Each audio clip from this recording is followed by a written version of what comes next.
Hello dear students, कैसे हो आप लोग?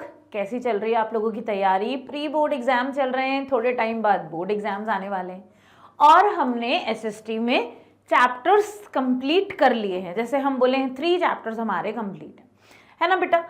तो अब आज की इस क्लास में ये जो हम वन शॉट में पूरा चैप्टर कंप्लीट करते हैं, पूरी थ्योरी कंप्लीट करते हैं, साथ साथ में क्वेश्चन आंसर्स भी कंप्लीट करते हैं, पीवाईक्यूज और इसके साथ साथ जो सैंपल पेपर में क्वेश्चंस आते हैं वो भी कंप्लीट कर रहे हैं। और उसी सीरीज में हम आज 4th चैप्टर लेंगे और वो जो चैप्टर है वो है इकोनॉमिक्स का chapter money and credit. Economics simple सा सब्जेक्ट है, प्यारा सा सब्जेक्ट है। सबसे पहले आप इकोनॉमिक्स को कवर कर लो, पूरा अच्छे से लर्न कर लो, प्रिपेयर कर लो कि भाई कोई से भी लेवल का क्वेश्चन बन जाए, आप उस क्वेश्चन को अटेम्प्ट कर पाओ। तो आपको ये सारी चीज़ें करनी है। क्या होता है ना, इकोनॉमिक्स सिंपल है पर वो भी तो 20 मार्क्स की वेटेज रखती है ना। तो जब हम इकोनॉमिक्स में बिल्कुल 100% परफेक्ट हो जाएंगे ना, तो मतलब आपके 20 मार्क्स तो कहीं नहीं जाने वाले, ठीक है। इसलिए मैंने इकोनॉमिक्स में पहले सेक्टर ऑफ इंडियन इकोनॉमी लिया, देन मनी एंड क्रेडिट। इस चैप्टर को कंप्लीट कर लेंगे, फिर अपन डेवलपमेंट और ग्लोबलाइजेशन भी कंप्लीट करेंगे ताकि आपका एक पार्ट तो इकोनॉमिक्स तो पूरा हो जाए। और क्या क्या करेंगे? पूरी थ्योरी, पूरे चैप्टर की थ्योरी, साथ में जो पीवाईक्यूज हैं वो भी, और जो सैंपल पेपर के क्वेश्चंस हैं। तो इसमें जितने भी क्वेश्चन आंसर करने वाले हैं ना बेटा, वो आपके 2025 के बोर्ड एग्जाम में जितने भी सेट बने थे उन सारे सेट के सारे ही क्वेश्चन लिए गए हैं, ताकि आपको ये पता चल जाए कि क्वेश्चन कहीं से भी बन सकता है और लैंग्वेज क्या होती है। सारी चीज़ें इसमें कंप्लीट है, ठीक है ना। और लैंग्वेज बोर्ड कैसी लैंग्वेज यूज कर सकता है, कहाँ कहाँ आपको अटका सकते हैं, मतलब थोड़ा सा कंफ्यूज कर सकते हैं, तो वो सारी लैंग्वेज आपको इस क्लास को अटेंड करने के बाद समझ आ जाएगी।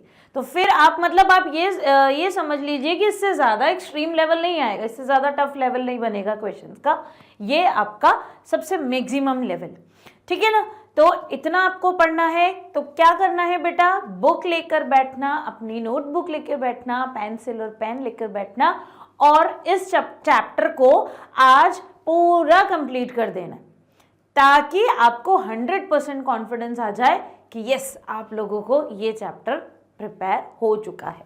तो चलिए स्टार्ट करते हैं फिर हमारा chapter money and credit. Okay बच्चों, अब देखो बेटा, ये money and credit chapter start हुआ, मतलब हमें किस किस के बारे में पढ़ना है हमको हेडिंग से पता चल रहा है, मनी के बारे में और क्रेडिट के बारे में। मनी तो आप लोग सब समझते, सबको पता है भाई मनी क्या होता है। हम जो पैसे यूज करते हैं, जो रुपीज यूज करते हैं, वो सब मनी है। क्रेडिट की बात होती है तो क्रेडिट मतलब जब उधारी पे दिया जाता है, जैसे बैंक के पास हम जाते हैं लोन लेने के लिए, तो हम यहाँ पे मनी से रिलेटेड और क्रेडिट से रिलेटेड पूरे कॉन्सेप्ट्स पढ़ने वाले हैं। और इकोनॉमिक्स में मनी एंड क्रेडिट यानी बैंक हो गया, ठीक है, लोन्स हो गए, इन सब का क्या रोल रहता है वो सारी चीज़ें भी पढ़ेंगे। अब सबसे पहले money as a medium of exchange. अगर हम बोले या फिर आपसे पूछा जाए कि कैरेक्टरिस्टिक बताओ मनी की, कि मनी की कैरेक्टरिस्टिक क्या है, तो मनी हम कह सकते हैं कि money as a medium of exchange. जब भी हमें कोई चीज़ एक्सचेंज करनी होती है तो हम उसको मनी के फॉर्म में यूज करते हैं, या फिर हम मनी को यूज करके गुड्स और कमोडिटीज को एक्सचेंज करते हैं। जैसे आप गए शॉप पे, ठीक है, आपको चाहिए था आपके लिए एक कॉपी या फिर जो हम बोलते हैं नोटबुक चाहिए थी, तो आपने क्या किया, शॉपकीपर को अमाउंट दिया, रुपीस दिया, और उसके बदले में आपने क्या ले लिया, नोटबुक ले ली, ठीक है, रजिस्टर ले लिया।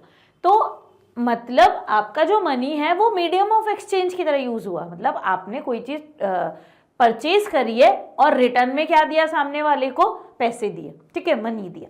तो money as a medium of exchange use होता है। Money is an item which is use as a medium of exchange in modern economy. Money is work as an intermediary. तो हम बात करें कि ये जो मनी है, मनी कैसे काम करता है, इंटरमीडियरी के फॉर्म में।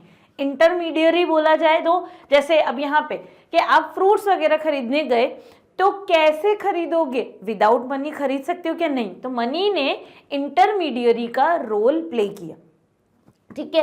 It is used as a medium of exchange. और गुड्स और सर्विसेज को एक्सचेंज करने के लिए मनी यूज किया जाता है। It is also use for payment of debts, और डेप्ट यानी जो उधारी वगैरह लिया जाता है, जो क्रेडिट पे, मतलब हम जिसे बोलते हैं कि कर्जा लेते हैं, पैसा लेते हैं, तो उसमें भी तो मनी का ही रोल है। तो money as a medium of exchange use होता है। Introduction of money replace the barter system. अब क्या था, ये एक आया भाई बार्टर सिस्टम क्या होता है पहले। अब ट्रांजैक्शन ना बहुत टाइम पहले से होती है कि गुड्स के बदले गुड्स, या फिर हम कोई चीज़ खरीद रहे हैं तो कैसे खरीदेंगे, कुछ ना कुछ तो मीडियम चाहिए एक्सचेंज करने का। तो पहले के टाइम पे हमारी कंट्री में ना बार्टर सिस्टम यूज होता था। अब आप सोच रहे होंगे कि बार्टर सिस्टम क्या है। बार्टर सिस्टम जैसे सपोज करो मुझे पेन लेना है, ठीक है ना। अब अभी अपने पास ना पैसे नहीं है, कोई रुपीस, कोई करेंसी, कोई मनी, कुछ भी नहीं है। मुझे पेन चाहिए लेकिन मेरे पास पेंसिल है, ठीक है, पर मुझे पेंसिल से काम नहीं करना, मुझे तो पेन चाहिए। तो मैं क्या करूँगी, मैं ऐसे पर्सन के पास जाऊँगी, ढूंढूंगी ऐसे पर्सन को कि उसको अपना पेन सेल करना होगा। तो मैं सपोज करो एक पर्सन के पास गई, ठीक है, तो एक पर्सन के पास गई, मैंने बोला कि मुझे पेन चाहिए, आप मेरी पेंसिल ले लो और आपके पास जो पेन है वो मुझे दे दो। तो उस पर्सन ने मुझे बोला कि नहीं, पर मुझे तो पेंसिल चाहिए ही नहीं, मुझे तो इरेजर चाहिए। तो फिर वो मेरे से ट्रांजैक्शन करेगा क्या? नहीं, क्योंकि उसको पेंसिल नहीं चाहिए। अब मैं बी पर्सन के पास गई कि आप मेरी पेंसिल ले लो और आपका पेन मुझे दे दो। तो बी बोलता है नहीं, मुझे तो पेंसिल चाहिए नहीं, मुझे तो रूलर चाहिए, ठीक है, मुझे तो स्केल वगैरह चाहिए। तो बी से भी ट्रांजैक्शन नहीं हुआ। सी के पास गई तो मैंने बोला कि आप मेरी पेंसिल ले लो और आपका पेन मुझे दे दो। तो बोला मुझे तो चाहिए ही नहीं आपकी पेंसिल, मुझे तो क्लोथ चाहिए। तो मैं तो ऐसे पर्सन के पास जाऊंगा जो क्लोथ सेल करेगा। फिर फोर्थ के पास गई, डी के पास, तो डी को बोला कि आप मेरी पेंसिल ले लो और आपका पेन मुझे दे दो। तो डी बोलता है हाँ ठीक है, मुझे पेंसिल ही चाहिए थी, तो मैं आपकी पेंसिल ले लेता हूँ और मेरा पेन आपको दे देता हूँ। तो मेरी ट्रांजैक्शन किसके साथ कंप्लीट हुई? डी के साथ। तो ये जो प्रोसेस होता है ट्रांजैक्शन का, इसको बोलते हैं बार्टर सिस्टम। जब आप गुड्स के बदले गुड्स को ही एक्सचेंज करते हो तो ये बार्टर सिस्टम कहलाता है। तो जब मनी इंट्रोड्यूस भी नहीं हुआ था उस टाइम पीरियड में हमारी कंट्री में ग्रेन्स, कैटल यूज किया जाता था एज अ मनी, ठीक है। अब जैसे आप इस फोटो में देखो कि ये जो पर्सन है ये फ्रूट्स सेल कर रहा है, ये पर्सन जो है ये सपोज एग सेल कर रहा है। तो अब दोनों एक दूसरे की रिक्वायरमेंट को फुलफिल करेंगे तभी इन दोनों में ट्रांजैक्शन होगी। तो यहाँ पे एक कॉन्सेप्ट आता है डबल कोइंसिडेंस ऑफ वांट्स। जैसे मैंने बोला मैं ए के पास गई थी, ए को मेरी पेंसिल नहीं चाहिए थी, बी के पास गई, बी को भी नहीं चाहिए थी, सी के पास गई, सी को भी मेरी पेंसिल नहीं चाहिए थी, पर डी के पास गई तो डी ने ठीक है मेरी पेंसिल ले ली और अपना पेन दे दिया। मतलब हम दोनों की जो नीड्स थी वो सेटिस्फाई हो गई। मुझे पेन चाहिए था, उसको पेंसिल चाहिए थी, तो क्या हो गया, इसे बोला जाएगा डबल कोइंसिडेंस ऑफ वांट्स। अब जब हम ट्रांजैक्शन रुपीज में मनी के फॉर्म में करते हैं तो हमें ये सब चीजें नहीं देखनी पड़ती, मनी तो सिंपली एक्सचेंज हो जाता है कहीं पर भी जाओ। लेकिन जब पहले बार्टर सिस्टम होता था तो उस टाइम पे डबल कोइंसिडेंस ऑफ वांट जहां पे कंप्लीट होती थी तभी ट्रांजैक्शन कंप्लीट हो पाती थी, अदरवाइज आप घूमते ही रहो, आपकी ट्रांजैक्शन कंप्लीट नहीं होगी, ठीक है। तो ये बार्टर सिस्टम का साइड इफेक्ट भी था, या फिर हम बोलेंगे कि एक लूप होल भी था। जैसे अपन एक और एग्जांपल से समझे कि कोई एक पर्सन है ए, ठीक है, ये चाहता है क्लोथ परचेज करना और इसके पास क्या है, वीट है, ठीक है। सपोज अपन ये मानते हैं कि ये जो ए पर्सन है इसके पास क्या है, वीट है। अब ये अपनी वीट देना चाहता है और क्लोथ लेना चाहता है। अब बी के पास क्लोथ है पर लेकिन बी बोल रहा है कि मुझे वीट नहीं चाहिए, मुझे तो राइस चाहिए। तो बी से ट्रांजैक्शन कर पाएगा क्या? नहीं कर पाएगा। अब वो गया सी के पास, सी बोलता है कि मुझे वीट नहीं चाहिए, क्लोथ तो मैं दे दूंगा लेकिन मुझे उसके बदले में शुगर चाहिए। तो क्या सी से ट्रांजैक्शन हो पाएगी? नहीं हो पाएगी। फिर गया वो डी के पास, डी बोलता है हाँ ठीक है तुम मेरा क्लोथ ले लो और मैं तुम्हारा वीट ले लूंगा, तब जाके ट्रांजैक्शन कंप्लीट हुई। तो इस चीज को बोलते हैं डबल कोइंसिडेंस ऑफ वांट्स। तो इस डबल कोइंसिडेंस ऑफ वांट्स की वजह से बार्टर सिस्टम के थ्रू जो ट्रांजैक्शन होती थी उसको कंप्लीट होने में बहुत टाइम लगता था। तो एक प्रॉब्लम क्रिएट होती थी कि हमें कुछ चीज़ चाहिए तो हमें लोग ढूंढने पड़ते थे कि कौन अपनी चीज़ हमको देगा और हमारी लेगा। तो ये एक बहुत बड़ी प्रॉब्लम अराइज होती थी barter system. In this system goods and services was exchange. अब है क्या बार्टर सिस्टम, अगर आप डेफिनेशन देखोगे तो इस सिस्टम में गुड्स और सर्विसेज एक्सचेंज की जाती है for another goods and services. It was also known as commodity for commodity economy, यानी CC economy, commodity for commodity economy. तो ये वो सिस्टम जिसमें गुड्स को एक्सचेंज करने के लिए आपको गुड्स देना पड़ता है, तो इसलिए यहाँ पे इसको क्या कहा जाता है, सीसी इकोनॉमी या कमोडिटी फॉर कमोडिटी इकोनॉमी। आई बात समझ में। अब हम पढ़ते कि भाई हमें ये बात क्लियर हो गई कि बार्टर सिस्टम ज़्यादा लंबा नहीं चल सकता क्योंकि उसमें ट्रांजैक्शन कंप्लीट ही नहीं हो पाते। तो फिर धीरे धीरे क्या होने लगा, इस प्रॉब्लम का सोल्यूशन निकाला गया और क्या मार्केट में आया, करेंसी। करेंसी क्या हो गई, जैसे अपना इंडियन रुपी, ये हमारी करेंसी।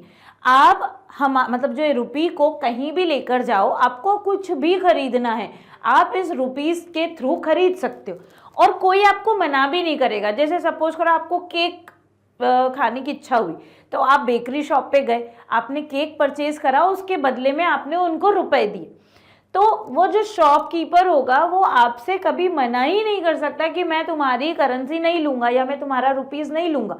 क्यों नहीं कर सकता, क्योंकि हमारी गवर्नमेंट ऑफ इंडिया ने अथोराइज किया हुआ है, मतलब हमारी गवर्नमेंट ऑफ इंडिया ने इस चीज़ को लीगली बाउंड किया हुआ है कि ये हमारी इंडियन करेंसी है रुपी, और इस रुपीज़ में ही सारी ट्रांजैक्शन होगी और कोई भी पर्सन इस चीज़ को एक्सेप्ट करने के लिए मना भी नहीं कर सकता। क्लियर। तो हमने बार्टर सिस्टम का जो लूप होल था, जो साइड इफेक्ट था, उस प्रॉब्लम को सॉल्व करने के लिए क्या इंट्रोड्यूस किया, करेंसी। अब करेंसी क्या है, इसकी जो फॉर्म्स है ना वो टाइम के साथ साथ चेंज हो रही है। अगर आप स्टार्टिंग पीरियड में देखोगे तो जो कॉइन्स होते थे वो एज अ करेंसी यूज किया जाता था, उसके बाद नोट्स बनने लगे, ठीक है। अब नोट्स के बाद आप देखोगे तो कार्ड सिस्टम आ गया। कार्ड सिस्टम आप समझते हैं, जैसे एटीएम कार्ड हो गया, क्रेडिट कार्ड हो गया।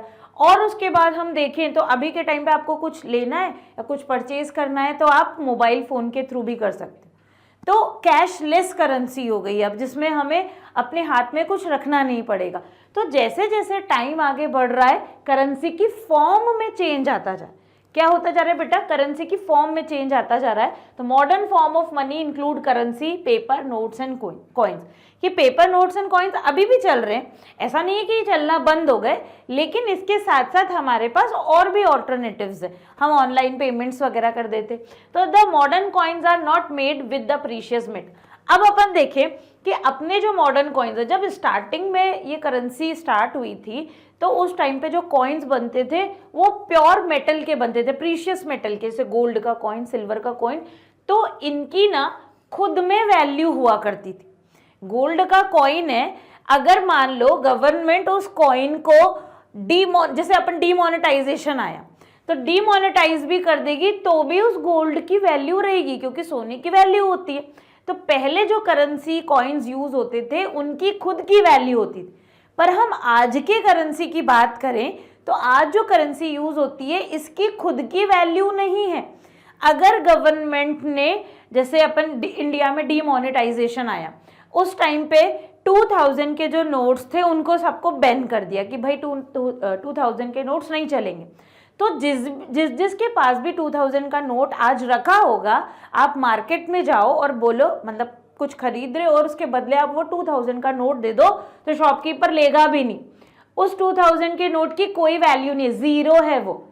तो हम ये कह सकते हैं कि जब पुराने टाइम पे जो एज अ करेंसी यूज होती थी तो उनकी ओन वैल्यू थी, लेकिन आज के टाइम पे जो करेंसी यूज होती है उनकी खुद की वैल्यू नहीं है। गवर्नमेंट जब तक उनको अथोराइज करके रखती है, लीगल बनाए रखती है, तब तक ही वैल्यू होती है, अदरवाइज वैल्यू उनकी खुद की ओन वैल्यू नहीं होती। Real value of the modern coins are less than its face value. Currency notes are also used as a medium of exchange in modern economy. Currency notes are made with paper. अब हमारे अभी के time पे हम जो currency use करते हैं वो in the form of note use किया जाता है, तो paper currency. Real value of the currency note are less than its face value. तो जो इनकी रियल वैल्यू होती है वो फेस वैल्यू से कम रहती है। तो आप ये सब चीज़ें तो याद रखने की आपको कोई ज़रूरत नहीं है, रियल वैल्यू, फेस वैल्यू, क्योंकि ये तो थोड़ा सा जब आप बड़े होते तब ज़्यादा ये कॉन्सेप्ट आते हैं। पर आपको इतना ज़रूर ध्यान रखना है कि अब जो करेंसी यूज़ होती है उसकी खुद की ओन वैल्यू नहीं होती। जब तक गवर्नमेंट की अथराइजेशन है, गवर्नमेंट ने लीगल बनाया हुआ है करेंसी को यूज करने के लिए, तब तक ही उसकी वैल्यू होगी, अदरवाइज वैल्यू नहीं रहेगी। करेंसी इज, अब देखो करेंसी को अथोराइज कौन करता है? Government of India. हमारी गवर्नमेंट ने 100 का जो नोट आप देखते हो, हमारी गवर्नमेंट ने अथोराइज किया हुआ है कि वो note as a 100 rupee use किया जाएगा, इसीलिए उस 100 के नोट की वैल्यू है। अगर गवर्नमेंट बोल दे कि 100 का जो नोट अभी चल रहा है उसकी कोई वैल्यू नहीं है, तो आपके पास अगर 1000 नोट भी ऐसे रखे होंगे तो भी वो 0 के बराबर होंगे। तो करेंसी की वैल्यू कौन ऑथराइज करता है? Government of India. So it is used as a medium of exchange and accepted by the other. इसीलिए वो as a medium of exchange use होता है, उसको हर कोई एक्सेप्ट करता है। आप कहीं भी जाओ, कहीं भी कोई भी ट्रांजैक्शन करो इंडिया में, सब जगह पे वो एक्सेप्ट किए जाएंगे।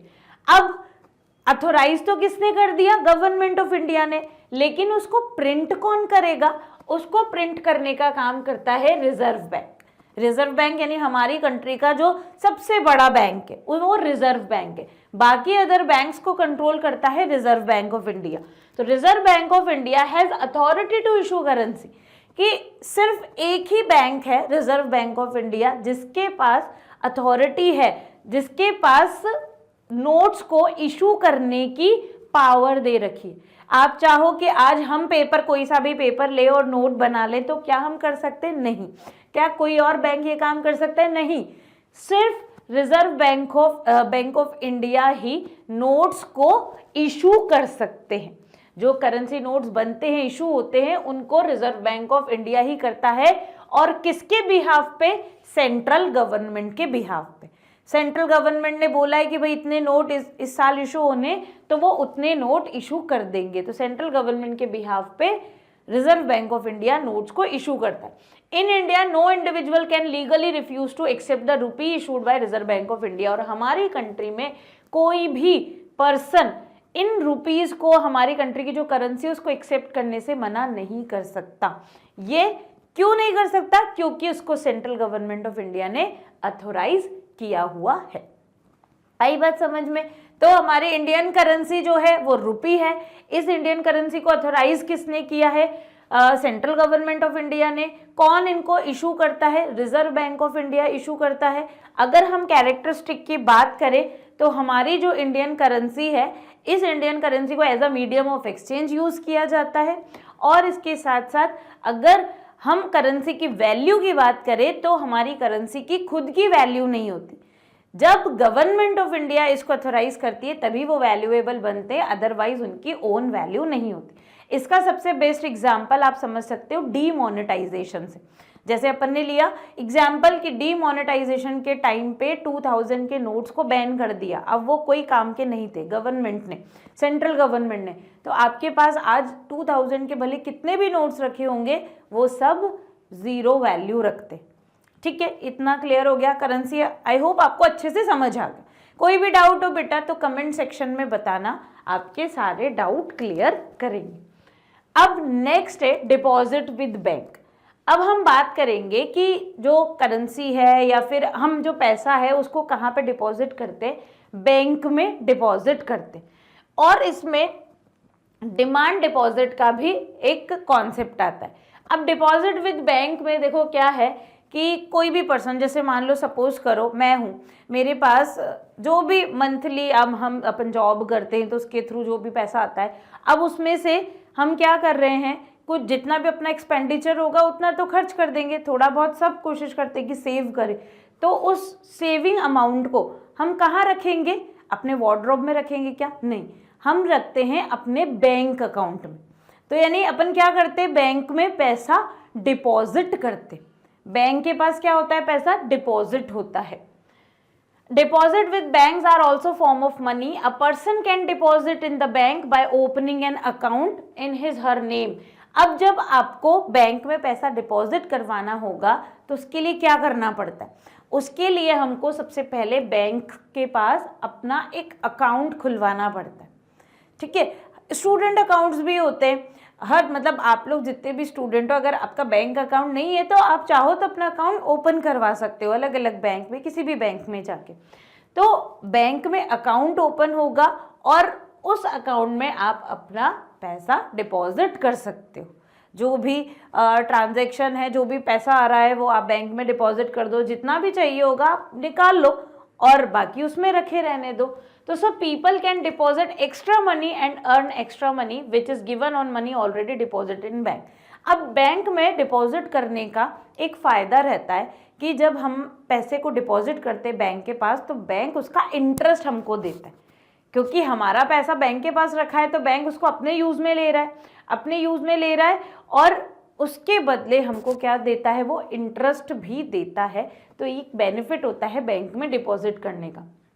इसके अलावा एक और वर्ड था डिमांड डिपॉजिट, मतलब जैसे आपका मतलब बैंक अकाउंट में आपका पैसा रखा हुआ है, आपको सडनली ज़रूरत पड़ी कि भाई मुझे इतने पैसों की ज़रूरत है, तो आप क्या कर सकते हो, जब भी आपकी इच्छा हो, जब भी आपकी डिमांड हो, उस पैसे को विड्रॉ कर सकते हो। तो इसको डिमांड डिपॉजिट बोला जाता है। जब भी आपको पैसे की ज़रूरत हो आप एटीएम जाओगे और पैसा कैश में निकाल लोगे, तो ये डिमांड डिपॉजिट, जब आपने डिमांड करी तब आप उस पैसे को उस डिपॉजिटेड अमाउंट में से विड्रॉ कर सकते हो। अब facility of payment through cheque, अब इसके अलावा एक और वर्ड आता है, एक तो अपन ने क्या पढ़ा, डिमांड डिपॉजिट, ठीक है, कि हमारे बैंक में जो अमाउंट रहता है उस अमाउंट में से हमें जितना भी चाहिए उतना हम विड्रॉ कर सकते हैं। सेकेंड टर्म है चेक। चेक आप लोगों ने सबने सुना होगा। चेक की बात करें तो चेक देखो इस तरीके से दिखता है, ये चेक है। अब चेक में अब facility of payment through cheque is also provided by the bank to their customers. Cheque work as an instrument for payment which is made by the paper. अब अपन चेक को देखें, चेक पेपर का होता है, ठीक है, पेपर का होता है। अब इसमें क्या है, जैसे आपको पेमेंट करना था, जिस भी पर्सन को पेमेंट करना है, तो आप क्या करते हो, उस चेक में फिल कर देते हो कितने रुपीस का पेमेंट करना है, जितने भी रुपीस का आपको पेमेंट करना है, ठीक है। आपने फिगर्स में भी लिख दिया, आपने जो वर्ड्स में भी लिख दिया, और जिस पर्सन को पेमेंट करना होता है वो भी आप मेंशन करते हो। और इसको फिर आप क्या कर देते हो, जैसे आपको पेमेंट करना था किसी एक्स पर्सन को, तो आपने अपने चेक में फिल करा, उस एक्स पर्सन को दे दिया। अब वो जो पर्सन होगा ना, जैसे अपन सपोज एग्जाम्पल लेते हैं कि ये ए है, ये बी है। अब ए को बी को पेमेंट करना था, कितने का पेमेंट करना था, जैसे मान लो 5000 रुपीज़ का पेमेंट करना था। तो ए ने कैश ना देके ए ने क्या करा, अपना चेक फिल करा और बी को दे दिया। अब बी क्या करेगा, बी बैंक जाएगा और बैंक में उस चेक को डिपॉजिट कर देगा, ठीक है।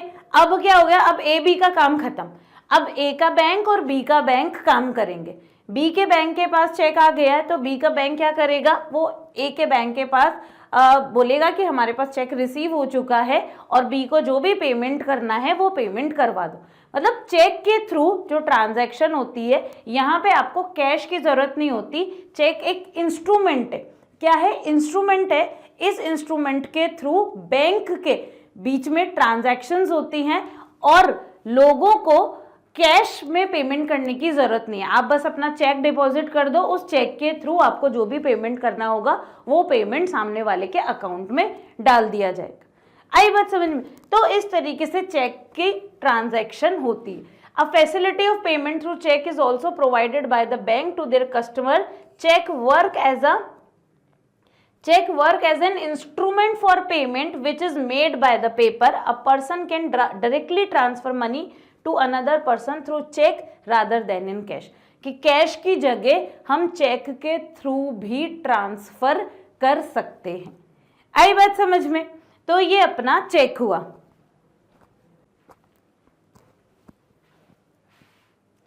Next, loan activities of bank. अब बैंक की लोन एक्टिविटी क्या होती है, इसको बहुत अच्छे से आप समझ लेना। सिंपल सा ही, जैसे ये बैंक है, ये सारे डिपॉजिटर्स हैं। और ये कौन है, बोरोवर। लोन एक्टिविटी में क्या होता है, देखो बैंक के पास बहुत सारे डिपॉजिटर्स होते हैं आजकल, तो जैसे सबके अकाउंट में मतलब आजकल मतलब जो ट्रांजैक्शंस हो रही है वो अकाउंट्स के थ्रू हो रही है। बैंक ट्रांजैक्शन जो होते हैं, जैसे सैलरी आ रही है तो अकाउंट में आ रही है, हम लोग कुछ भी खरीदते हैं तो ऑनलाइन पेमेंट करते हैं, तो वो सब किसके थ्रू हो रहा है, बैंक के थ्रू, ठीक है, ट्रांजैक्शंस बैंक के थ्रू हो रही है। तो अब डिपॉजिटर्स देखो कितने सारे, कि भाई इसके पास भी पैसा है, इसके पास भी पैसा, सबके पास एक्स्ट्रा मनी है, तो उन्होंने सोचा अपने पास रखने से बेटर है बैंक में डिपॉजिट करा दो, ताकि सेफ भी रहेगा और इंटरेस्ट भी मिलेगा।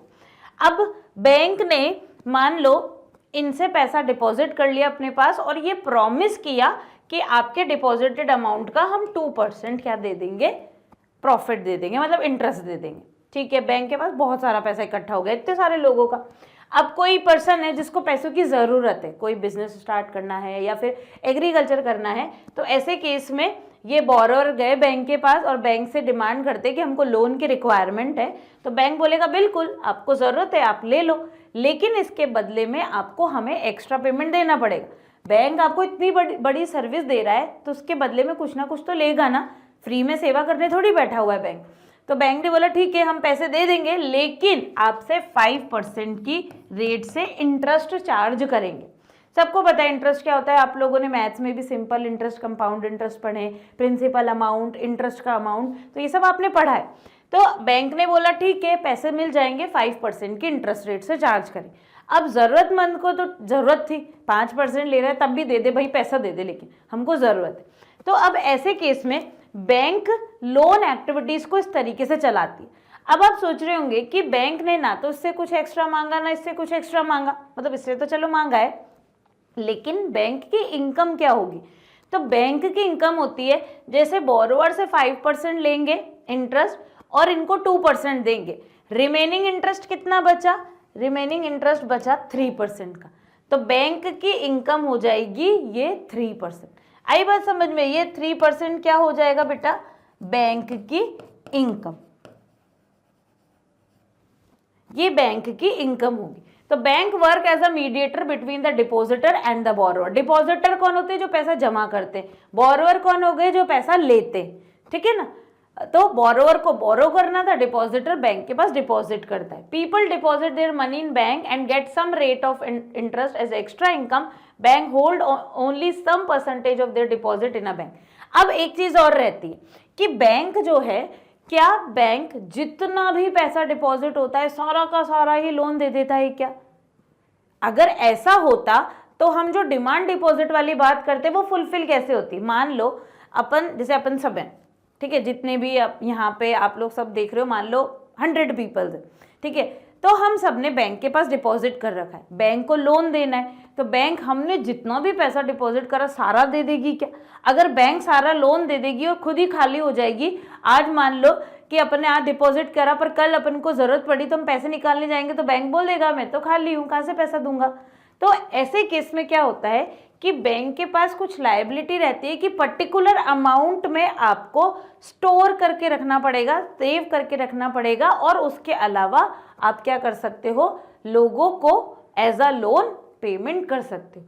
तो सम परसेंटेज जो होती है वो एक मतलब रखनी पड़ती है बैंक को, और उसके अलावा वो लोगों को एज अ लोन ट्रांसफर करती है। A major portion of the deposited money is provided to those people who are needy of money, कि मैक्सिमम जो पार्ट होता है जिन्होंने डिपॉजिट करा है उसका क्या कर दिया जाता है, जिन भी लोगों को लोन की जरूरत होती है उन लोगों को लोन दे देते हैं। In this case money is provided as a loan with higher rate of interest.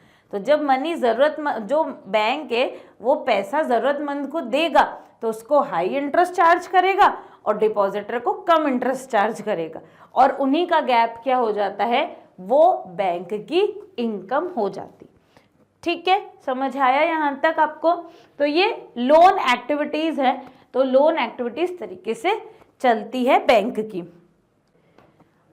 अब next, 2 different credit situation. Credit situation की बात करें तो सबसे पहले हम बात करेंगे कि क्रेडिट क्या होता है। क्रेडिट सिचुएशन तो ठीक है, पर क्रेडिट होता क्या है। तो क्रेडिट, आपको डेफिनेशन याद रखनी है, credit is an agreement in which in which is created when a person give money and goods to the needy person with the promise of repay that with some rate of interest. मतलब credit एक agreement होता है जो कि lander और borrower के बीच में किया जाता है, ठीक है। एग्रीमेंट है किसके बीच में? Lander and borrower. किस किस के बीच में होता है बेटा? Lander and borrower. लैंडर कौन हो गया? जो पैसा देने वाला होता है। बोरोअर कौन हो गया? जो पैसा लेने वाला होता है। इन दोनों के बीच में एक एग्रीमेंट साइन होता है, और वो क्या एग्रीमेंट साइन किया जाता है कि एक पर्टिकुलर रेट ऑफ इंटरेस्ट में मुझे लोन चाहिए तो मैं आपको वो लोन दे दूंगा। अब ये तो क्रेडिट हुआ, लेकिन इस क्रेडिट में ना कुछ क्या रहती हैं, इसेंशियल या फिर हम बोलेंगे कि बहुत इंपॉर्टेंट टर्म्स भी होती है, जिसको टर्म्स ऑफ क्रेडिट के नाम से भी जाना जाता है। जैसे यहाँ पे पहले टाइप ऑफ क्रेडिट सिचुएशन है, लेकिन अगर हमने क्रेडिट पढ़ा है तो टर्म ऑफ क्रेडिट हम साथ पढ़ लेंगे। टर्म्स ऑफ क्रेडिट मतलब क्रेडिट का एग्रीमेंट कब कंप्लीट होता है? जब उसमें कोलेट्रल हो, कोलेट्रल के साथ साथ डॉक्यूमेंटेशन हो, और डॉक्यूमेंटेशन के साथ साथ रेट ऑफ इंटरेस्ट। जैसे मान लो मैं लेंडर हूँ, आप बोरोअर हो, आपने मुझसे लोन लेना है, तो अपन दोनों ने एक एग्रीमेंट बना लिया कि भाई आप मुझसे लोन ले रहे हो, मैं आपको 10,000 रुपये लोन देती हूँ, लेकिन इसके बदले में आपको 5% रेट का इंटरेस्ट से पेमेंट करना पड़ेगा। और कहीं ऐसा ना हो जाए कि आपने मुझसे पैसा लिया और पैसा लेकर आप भाग जाओ, तो मैं क्या करूँगी, मैं आपकी कोई एसेट भी अपने पास रख लूँगी, जब तक कि आप उस पेमेंट को रीपे नहीं करते तब तक कि वो एसेट मेरे पास होगा। सपोज आपके पास गोल्ड था, तो आपका गोल्ड मेरे पास रखा रहेगा, जिसे बोलते हैं ना गिरवी रखना, तो तब तक वो मेरे पास रखा रहेगा जब तक आपका पूरा लोन कंप्लीट नहीं हो जाता। और डॉक्यूमेंटेशन पे आपसे सिग्नेचर भी करवाऊंगी, ठीक है, आपका आधार कार्ड भी मांगूंगी, आपका पैन कार्ड भी चाहिए पड़ेगा, इसके अलावा कोई और आपके जो डॉक्यूमेंट्स हैं वो भी चाहिए होंगे। तो ये सारी चीज़ें क्रेडिट एग्रीमेंट को कंप्लीट करती है। तो बिना हम इन टर्म्स के क्रेडिट कंप्लीट मान ही नहीं सकते। तो the interest rate, collateral and some documents fulfil the requirement of terms of credit. तो टर्म ऑफ क्रेडिट क्या होती है? इंटरेस्ट रेट हो गया, कोलेट्रल हो गया और अदर डॉक्यूमेंट्स हो गए, ठीक है। Interest rate is specified when a lender provides loan. अब जब लेंडर बोरोअर को लोन देता है उसी टाइम पे स्पेसिफाई कर देते हैं भाई कितने रेट ऑफ इंटरेस्ट पे, 2%, 3%, 4% जो भी है, ठीक है। और इसके साथ साथ बोरोअर को एक अपना एसेट भी गिरवी रखना पड़ेगा कि बाय द वे बोरोअर भाग जाता है या बोरोअर पेमेंट नहीं कर पाता, वो डिफॉल्टर हो गया या जो भी सिचुएशन थी, तो ऐसे केस में लेंडर अपना पैसा कैसे वसूल लेगा? उसके एसेट को सेल करके। तो कोलेट्रल भी बहुत इंपॉर्टेंट है और बैंक हमेशा कोलेट्रल सिक्योरिटी चार्ज करती है। तो meaning of collateral, collateral is an asset of the borrower. ये बोरोअर की एसेट होती है, बोरोअर का इस पे ओनरशिप होती है, which is given to the lender, जो कि वो लेंडर को दे देता है एज अ गारंटी। कैसे देता है? एज अ गारंटी देता है या एज ए सिक्योरिटी देता है फॉर द स्पेसिफाइड पीरियड, एक टाइम पीरियड के लिए। सपोज मैंने बैंक से लोन लिया, 5 लाख रुपीज़ का लोन लिया, तो मेरे जो भी प्रॉपर्टी पेपर्स होंगे वो पेपर मैं किसके पास रखवा दूंगी? बैंक के पास। तो एज अ सिक्योरिटी कि बाय द वे मैं पेमेंट नहीं कर पाई वो 5 लाख रुपए, तो वो मेरी प्रॉपर्टी सेल करके बैंक अपना पैसा वसूल कर सकता है। तो सिक्योरिटी या गारंटी हम बोल सकते हैं, तो वो कोलेट्रल सिक्योरिटी होता है। A lender can use the asset which are held by him as security until the amount of loan is repaid. जब तक कि लोन का अमाउंट रीपे नहीं हो जाता तब तक वो कोलेट्रल लेंडर के पास ही रखी रहती है, और जब पूरा कंप्लीट हो जाता है तो वो लेंडर वो एसेट रिटर्न कर देता है बोरोअर को। तो ये these are the terms of credit. Credit की डेफिनेशन, क्रेडिट एक एग्रीमेंट होता है जो कि लेंडर और बोरोअर के बीच में होता है, और terms of credit collateral, interest rate and documentation.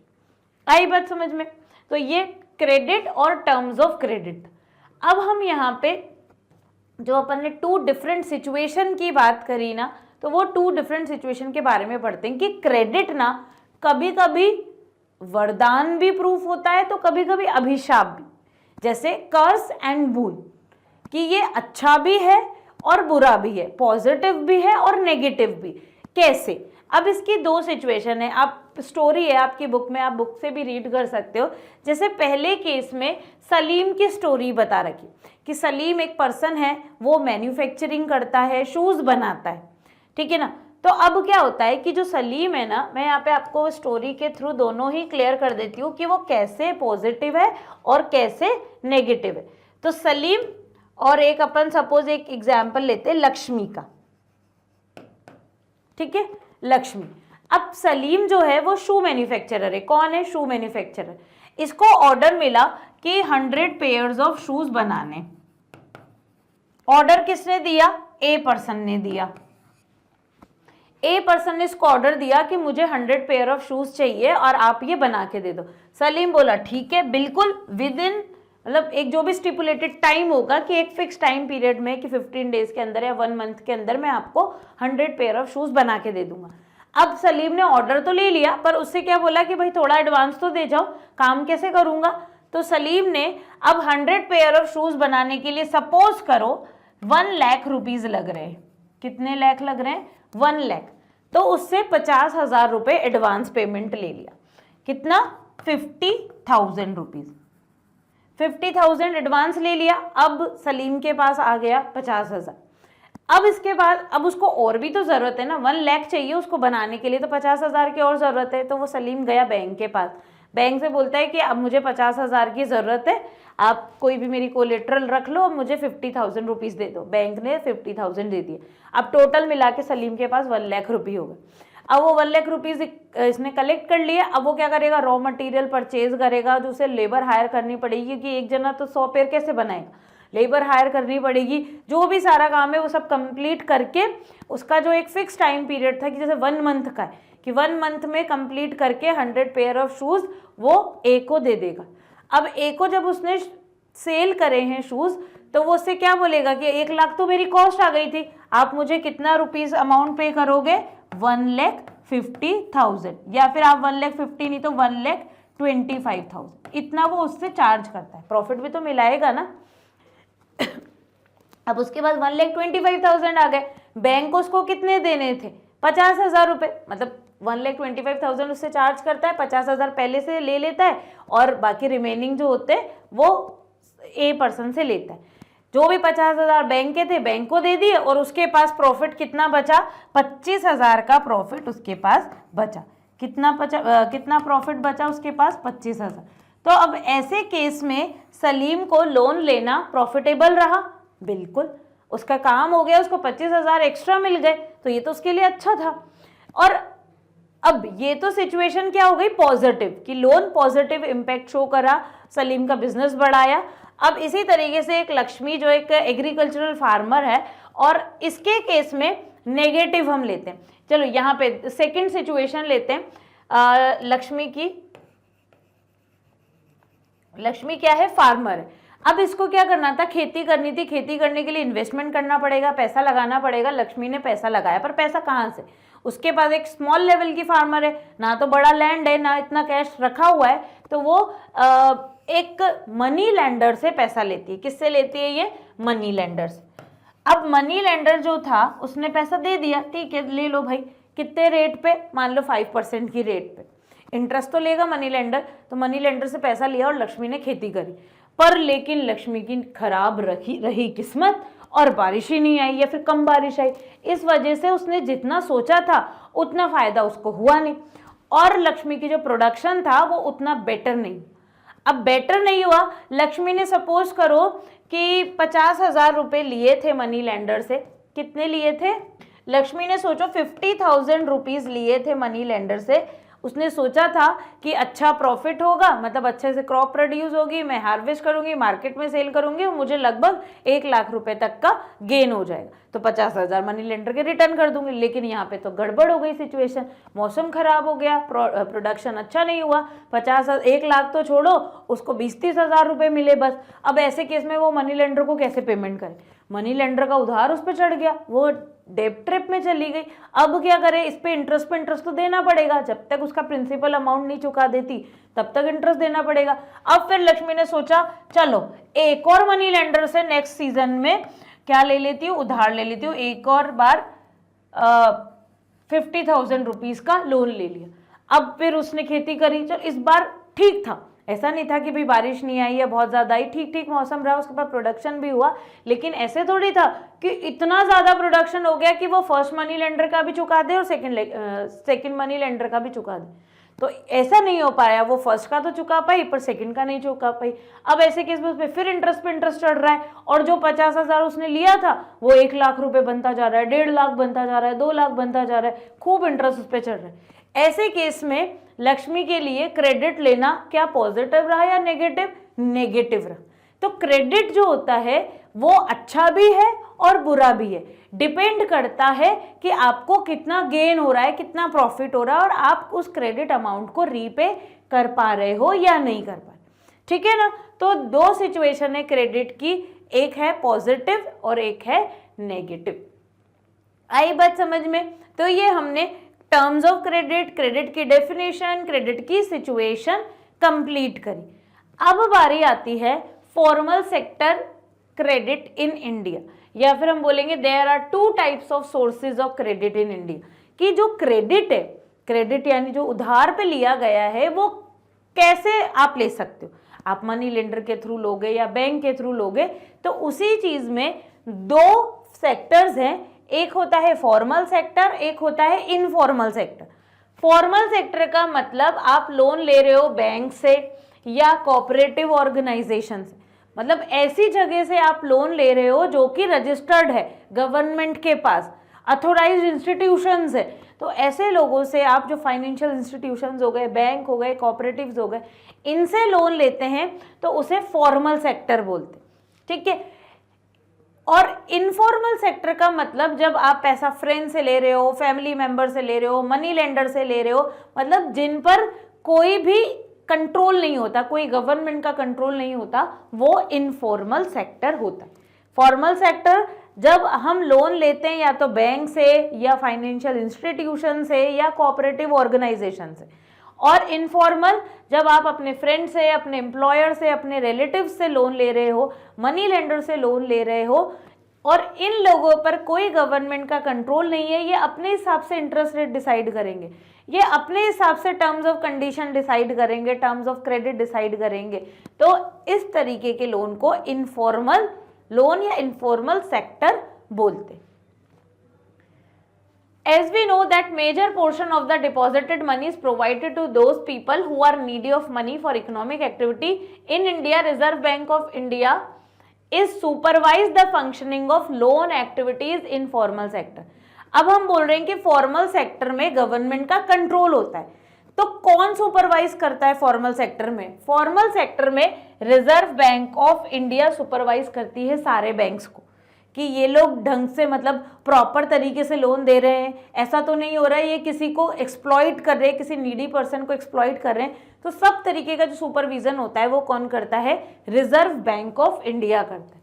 हमारी कंट्री में rate of interest in informal sector is greater, कि इनफॉर्मल सेक्टर पे कोई सुपरविजन नहीं है। इनफॉर्मल सेक्टर में तो क्या है कि किसी भी, जिससे भी आप पैसा लेने जा रहे हो, वो अपनी मर्जी से रेट चार्ज करेगा। तो हो सकता है वो आपको बहुत ज़्यादा रेट पे इंटरेस्ट दे, मतलब सॉरी बहुत ज़्यादा रेट ऑफ इंटरेस्ट पे लोन दे, लेकिन फॉर्मल सेक्टर पे सुपरविजन होती है, इसलिए वहाँ पे एक मिनिमम अमाउंट की इंटरेस्ट रेट चार्ज की जाती है। और पर एक कंडीशन है कि इनफॉर्मल सेक्टर से लोन लेने के लिए हमें कोई कोलेटरल की जरूरत नहीं पड़ती, पर फॉर्मल सेक्टर से लोन लेने के लिए कोलेटरल सिक्योरिटी की जरूरत होती है। आई बात समझ में? In the informal sector, rate of interest is supervised by money lender, trader, employer. Informal sector में कोई रिजर्व बैंक ऑफ इंडिया का कंट्रोल नहीं होता। आपने जिससे पैसा लिया है वो अपने हिसाब से डिसाइड करेगा किस रेट पे देना है। रेट ऑफ इंटरेस्ट भी वेरी करती है, varying from person to person. आपने एक पर्सन से लिया, उसका मन हुआ चलो 10% में दे, दूसरे से लिया, हो सकता है वो अच्छा इंसान हो 5% में दे दिया, तो वेरी करती है। और कोई ऑर्गेनाइजेशन भी नहीं है जो इनफॉर्मल सेक्टर को सुपरवाइज करे, पर वहीं फॉर्मल में ऑर्गेनाइजेशन भी होती है, उनका इंटरेस्ट रेट भी सिमिलर होता है। कहीं किसी भी बैंक से लो, क्योंकि रिजर्व बैंक ऑफ इंडिया उस पर स्ट्रिक्ट सुपरविजन करती है। Lender can use any method to get back their money from the borrower. sometime income of the borrower become less compared than the amount which has to pay due to the high rate of interest। तो इस वजह से ना ये informal में क्योंकि interest rate बहुत ज़्यादा देना पड़ रहा है, तो ये जो मतलब जो पर्सन इनफॉर्मल सेक्टर के थ्रू लोन लेते हैं वो डेट ट्रैप की कंडीशन भी फेस करते हैं।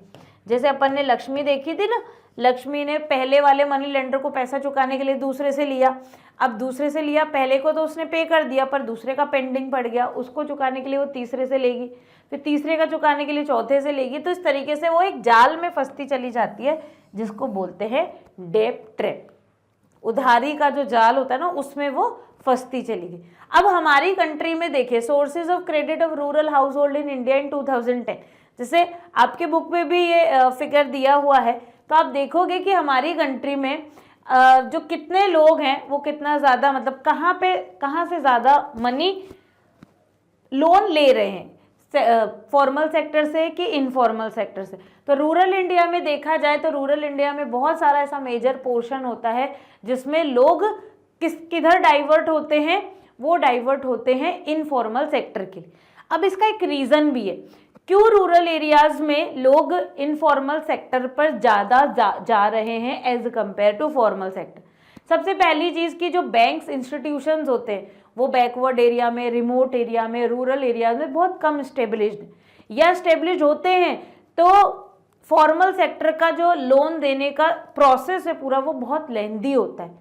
रूरल एरिया के लोग इतने ज़्यादा लिटरेट नहीं है, उन्हें समझ ही नहीं आती, डॉक्यूमेंटेशंस वगैरह उन्हें कुछ समझ नहीं आता, और इसके साथ साथ को टाइम कंज्यूमिंग भी होता है कि उसमें ज़्यादा टाइम लगता है, लोन सैंक्शन होने में टाइम लगेगा। लेकिन जो भी इनफॉर्मल सेक्टर है, आप गए मनी लेंडर से बात करी, जो भी डिसाइड हुआ मनी लेंडर ने हाथों हाथ पैसा दी, बैंक पर हाथों हाथ पैसा नहीं देती है, तो वो टाइम कंज्यूमिंग प्रोसेस है।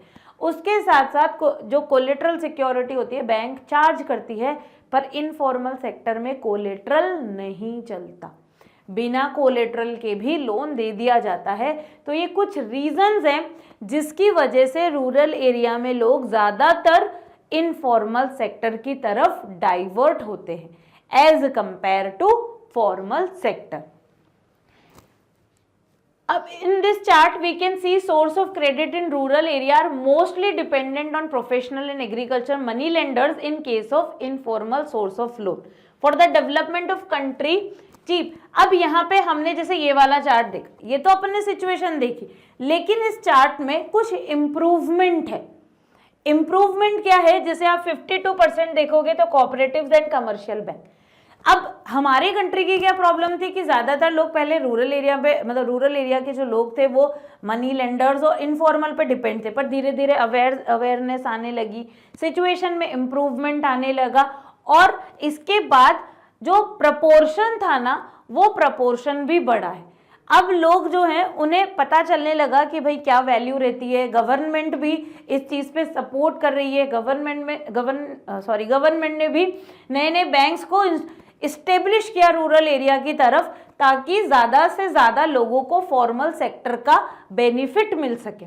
तो for the development of country cheap and affordable credit is crucial, कि अगर हम बात करें कि हम चाहते हैं अगर कंट्री का डेवलपमेंट हो, तो कंट्री का डेवलपमेंट कैसे होगा, जब इस कंट्री के हर एक सिटीजन की ग्रोथ होगी, हर एक सिटीजन इकोनॉमिकली डेवलप होगा, उसके पास पैसों से रिलेटेड प्रॉब्लम नहीं आएगी, तभी जाके पूरी कंट्री का डेवलपमेंट होगा। और ऐसे केस में गवर्नमेंट को ये काम करना पड़ेगा कि उनको affordable credit, affordable and cheap credit सब लोगों को प्रोवाइड करने पड़ेंगे। सपोज अपन एग्जाम्पल ले फार्मर का, तो फार्मर को एग्रीकल्चर करना है, एग्रीकल्चर भी क्या फ्री में होता है क्या, इन्वेस्टमेंट तो उसमें भी लगती है ना। तो अगर गवर्नमेंट उसे सपोर्ट नहीं करेगी, वो चीप क्रेडिट अवेलेबल नहीं करवाएगी, तो फार्मर कैसे करेगा। थोड़े टाइम पीरियड चलो वो इनफॉर्मल पे डिपेंड रहा, पर उसका उधार इतना बढ़ता जाएगा, वो कब तक इनफॉर्मल सेक्टर से लोन लेता रहेगा। और फार्मर का एग्रीकल्चर करना भी बहुत ज़रूरी है, क्योंकि फार्मर जब खेती करेगा तभी फूड प्रोडक्शन होगा, फूड प्रोडक्शन होगा मतलब प्राइमरी सेक्टर ग्रो करेगा, और जब प्राइमरी सेक्टर ग्रो करेगा तभी सेकेंडरी सेक्टर भी ग्रो करेगा, सब एक दूसरे से लिंक्ड रहते। तो इसीलिए ये ज़रूरी है कि government cheap and affordable credit available करवाए। Therefore government should facilitate formal source of credit basically in rural area, और इसी वजह से हमारी कंट्री की गवर्नमेंट रूरल एरियाज की तरफ भी फॉर्मल सेक्टर को क्या कर रही है, डेवलप कर रही है, ताकि ज़्यादा से ज़्यादा लोगों को क्रेडिट फैसिलिटीज अवेलेबल हो पाए। अब यहाँ पे हमने क्रेडिट फैसिलिटी से रिलेटेड पढ़ा। अब नेक्स्ट देखें, नेक्स्ट है सेल्फ हेल्प ग्रुप। अब ये सेल्फ हेल्प ग्रुप क्या था, तो ये भी गवर्नमेंट ने एक इनिशिएटिव लिया था सेल्फ हेल्प ग्रुप। इसके थ्रू लोगों में सेविंग हैबिट डेवलप हो, लोग जो हैं, जो कॉमन पीपल हैं, वो सेव करना सीखें, और भी यहाँ पे जैसे जो लोग सेल्फ हेल्प ग्रुप के थ्रू लोन लेते हैं तो उनको जो कोलेट्रल वाली चीज़ होती है वो फुलफिल करने की ज़रूरत नहीं पड़ती। तो सेल्फ हेल्प ग्रुप को डेवलप किया गया था। इसमें होता क्या है, facilities of bank are not available in rural area, कि हर जगह पे, हर छोटे छोटे गांव में, हर बैकवर्ड एरिया में अगर बैंक अवेलेबल नहीं है तो ऐसे केस में जो पुअर होते हैं वो कहाँ पे डिपेंड करते हैं, वो इनफॉर्मल सेक्टर पे डिपेंड करते हैं लोन के लिए। तो उनकी, और इनफॉर्मल सेक्टर में बहुत सारी परेशानियां, उन सब परेशानियों से बचाने के लिए गवर्नमेंट ने सेल्फ हेल्प ग्रुप बनाया। और अगर उनको फॉर्मल पे जाना है तो उसके लिए उनको क्या करना पड़ेगा, कोलेट्रल देना पड़ेगा, डॉक्यूमेंटेशन करना पड़ेगा। इनफॉर्मल में जाएंगे तो बहुत इंटरेस्ट लगेगा। तो ये सारी चीज़ों को ख़त्म करने के लिए गवर्नमेंट ने सेल्फ हेल्प ग्रुप बनाया। सेल्फ हेल्प ग्रुप में होता क्या है कि सेल्फ हेल्प ग्रुप जो ऑर्गेनाइजेशन होती है, इसमें जितने भी पुअर या फिर मतलब एक गांव के लोग हैं, जैसे 15-20 लोग हो गए, ठीक है, 15 to 20 मेंबर्स हो गए, ये सब क्या करते हैं, 25 रुपीज़ से लेके 100 रुपीज़ तक जितना भी ये सेव कर सकते हैं हर महीने, सब मिलके इतने रुपीज़ सेव करते हैं और पैसा इकट्ठा करते जाते थे, 1 महीने, 2 महीने, 3 महीने, 4 महीने, पूरे साल भर किया। अब उस बीच में किसी भी एक मेंबर को, 20 मेंबर थे ना, उसमें से किसी भी एक मेंबर को पैसे की ज़रूरत पड़ेगी तो वो उधार मांगेगा, तो उधार ना तो वो बैंक के पास जाएगा ना वो इनफॉर्मल सेक्टर के पास जाएगा। अब वो क्या करेगा, उस सेल्फ हेल्प ग्रुप से ही लोन ले लेगा, और ये सेल्फ हेल्प ग्रुप उनको बहुत ही कम इंटरेस्ट रेट पे लोन दे देगा, और ऐसे केस में कोलेट्रल की ज़रूरत नहीं पड़ेगी। तो देखो, जो फॉर्मल सेक्टर का एक डिसएडवांटेज था कि कोलेट्रल आपको डिपॉजिट करना पड़ेगा, और इनफॉर्मल सेक्टर का डिसएडवांटेज था कि ज़्यादा इंटरेस्ट रेट देनी पड़ेगी। तो ये दोनों ही डिसएडवांटेज खत्म हो जाते हैं। सेल्फ हेल्प ग्रुप के थ्रू मेंबर्स को लोन मिलता है, कोलेट्रल भी देनी नहीं पड़ती, और इसके साथ साथ कम इंटरेस्ट रेट पे भी लोन मिल जाता है। तो इसीलिए सेल्फ हेल्प ग्रुप बनाए गए थे। और ये सेल्फ हेल्प ग्रुप ना बेटा ज़्यादा चलता है ना, जैसे 1 साल 2 साल हो गए, तो उसके बाद सेल्फ हेल्प ग्रुप के नाम से बैंक से भी लोन मिल सकता है, ताकि जितने भी मेंबर्स है ना, ये मेंबर्स अपना खुद का कोई एम्प्लॉयमेंट जनरेट कर सकें, ताकि गवर्नमेंट पे हमेशा डिपेंड ना रहे एम्प्लॉयमेंट के लिए। अपना कोई एम्प्लॉयमेंट जनरेट कर ले, खुद का कोई बिजनेस स्टार्ट कर ले, स्मॉल इंडस्ट्री स्टार्ट करनी है तो वो स्टार्ट कर सकते हैं। कॉटेज इंडस्ट्री हो गई, तो बैंक हेल्प करती है, बैंक उस सेल्फ हेल्प ग्रुप के नाम पे पैसा देती है, लोन देती है, वो भी बिना कोलेट्रल के, कोई कोलेट्रल भी नहीं मांगती है। तो सेल्फ हेल्प ग्रुप बनाने से इतने फायदे रहते हैं। अब देखो, ये सेल्फ हेल्प ग्रुप जैसे फोटो है कि विमेन्स, और इसमें ना एक और चीज़ होती है कि जो विमेन्स है ना, वो सब साथ में बैठती है, हर महीने इनकी मतलब हर महीने ये पैसा जोड़ते हैं, तो एक साथ मिलते हैं, गैदरिंग भी करते हैं, एक दूसरे की जो प्रॉब्लम्स होती है ना, उन प्रॉब्लम्स को भी डिस्कस करते हैं। इससे क्या है, सोशल गैदरिंग भी हो रही है, लोग एक दूसरे से बात भी कर रहे हैं। अब जब आप दूसरों से बात करोगे तो नए नए आइडियाज़ आएंगे, और एम्प्लॉयड, जब खुद ही एम्प्लॉयड होने लगते हैं तो हमारी कंट्री की, जैसे generally self help group women बनाती, तो विमेन का एम्पावरमेंट भी हो रहा है, विमेन का जो इम्प्रूवमेंट भी हो रहा है, उनको खुद को एम्प्लॉयमेंट मिल रहा है। तो जैसे अगर अपन सोशल लाइफ में देखें ना, सोशली क्या है, विमेन, रूरल एरिया की विमेन घर ही घर में रह रही है, घर के काम कर रही है, उन्हें बाहर जा नहीं रही है, बाहर का कुछ पता नहीं चल रहा। लेकिन सेल्फ हेल्प ग्रुप बनाएगी तो 4 लोगों के साथ मिलेगी, बात करेगी, सारी तरीके की प्रॉब्लम्स डिस्कस करा जाएगा, सोल्यूशन मिलेंगे, तो इनसे इनका सोशल एम्पावरमेंट भी होता है। तो ये एम्प्लॉयमेंट भी जनरेट करते हैं, साथ साथ में सोशली भी डेवलप होते हैं। तो ऐसे बहुत सारे ऑब्जेक्टिव्स के साथ सेल्फ हेल्प ग्रुप बनाया गया है। तो यहाँ पे अपनी पूरी थ्योरी हुई इस चैप्टर की। इस चैप्टर में आपको थियोरेटिकली इतना पोर्शन है। अब हमको क्या क्या क्वेश्चंस इस चैप्टर से रिलेटेड अपने बोर्ड एग्जाम में आए हुए हैं वो सारे क्वेश्चन हम सॉल्व करेंगे और आपको समझ भी आएगा कि किस तरीके के क्वेश्चन इस चैप्टर से बन सकते हैं। ठीक है बेटा, तो चलिए स्टार्ट करते हैं क्वेश्चन। सबसे पहला क्वेश्चन है, Why does it become difficult for farmers in rural area to take loan from government banks? Read the following reason and choose the most appropriate option. अब कि भाई क्यों रूरल एरिया में जो फार्मर्स होते हैं उन्हें किसके पास जाना पड़ता है लोन लेने के लिए? इनफॉर्मल सेक्टर के पास। क्यों रूरल पर्सन के लिए डिफिकल्ट होता है बैंक से लोन लेना? Lack of collateral, complicated procedure, higher cost of borrowing और लैक ऑफ अवेयरनेस। क्या क्या हो सकता है? लैक ऑफ कोलेट्रल हो सकता है, बिल्कुल हो सकता है। ठीक है, कॉम्प्लिकेटेड प्रोसीजर, बहुत ज़्यादा डॉक्यूमेंटेशंस होते हैं तो प्रोसीजर थोड़ा सा मुश्किल होता है।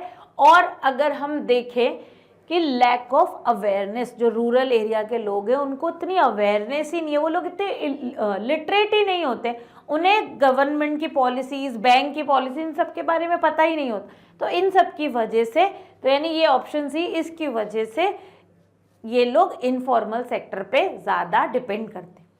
विच of the following groups in urban area depend on informal sources to meet their credit need? यहाँ पे बोला गया है कि कौन कौन से ऐसे ग्रुप्स है अर्बन इंडिया में जो किस पर डिपेंड है? इनफॉर्मल सोर्सेज पे डिपेंड है to meet their credit need, अपनी लोन रिलेटेड या उधार वाली डिमांड्स को फुलफिल करने के लिए। पुअर हाउस होल्ड हो गए, house hold with few assets, both poor house hold and house hold with few assets.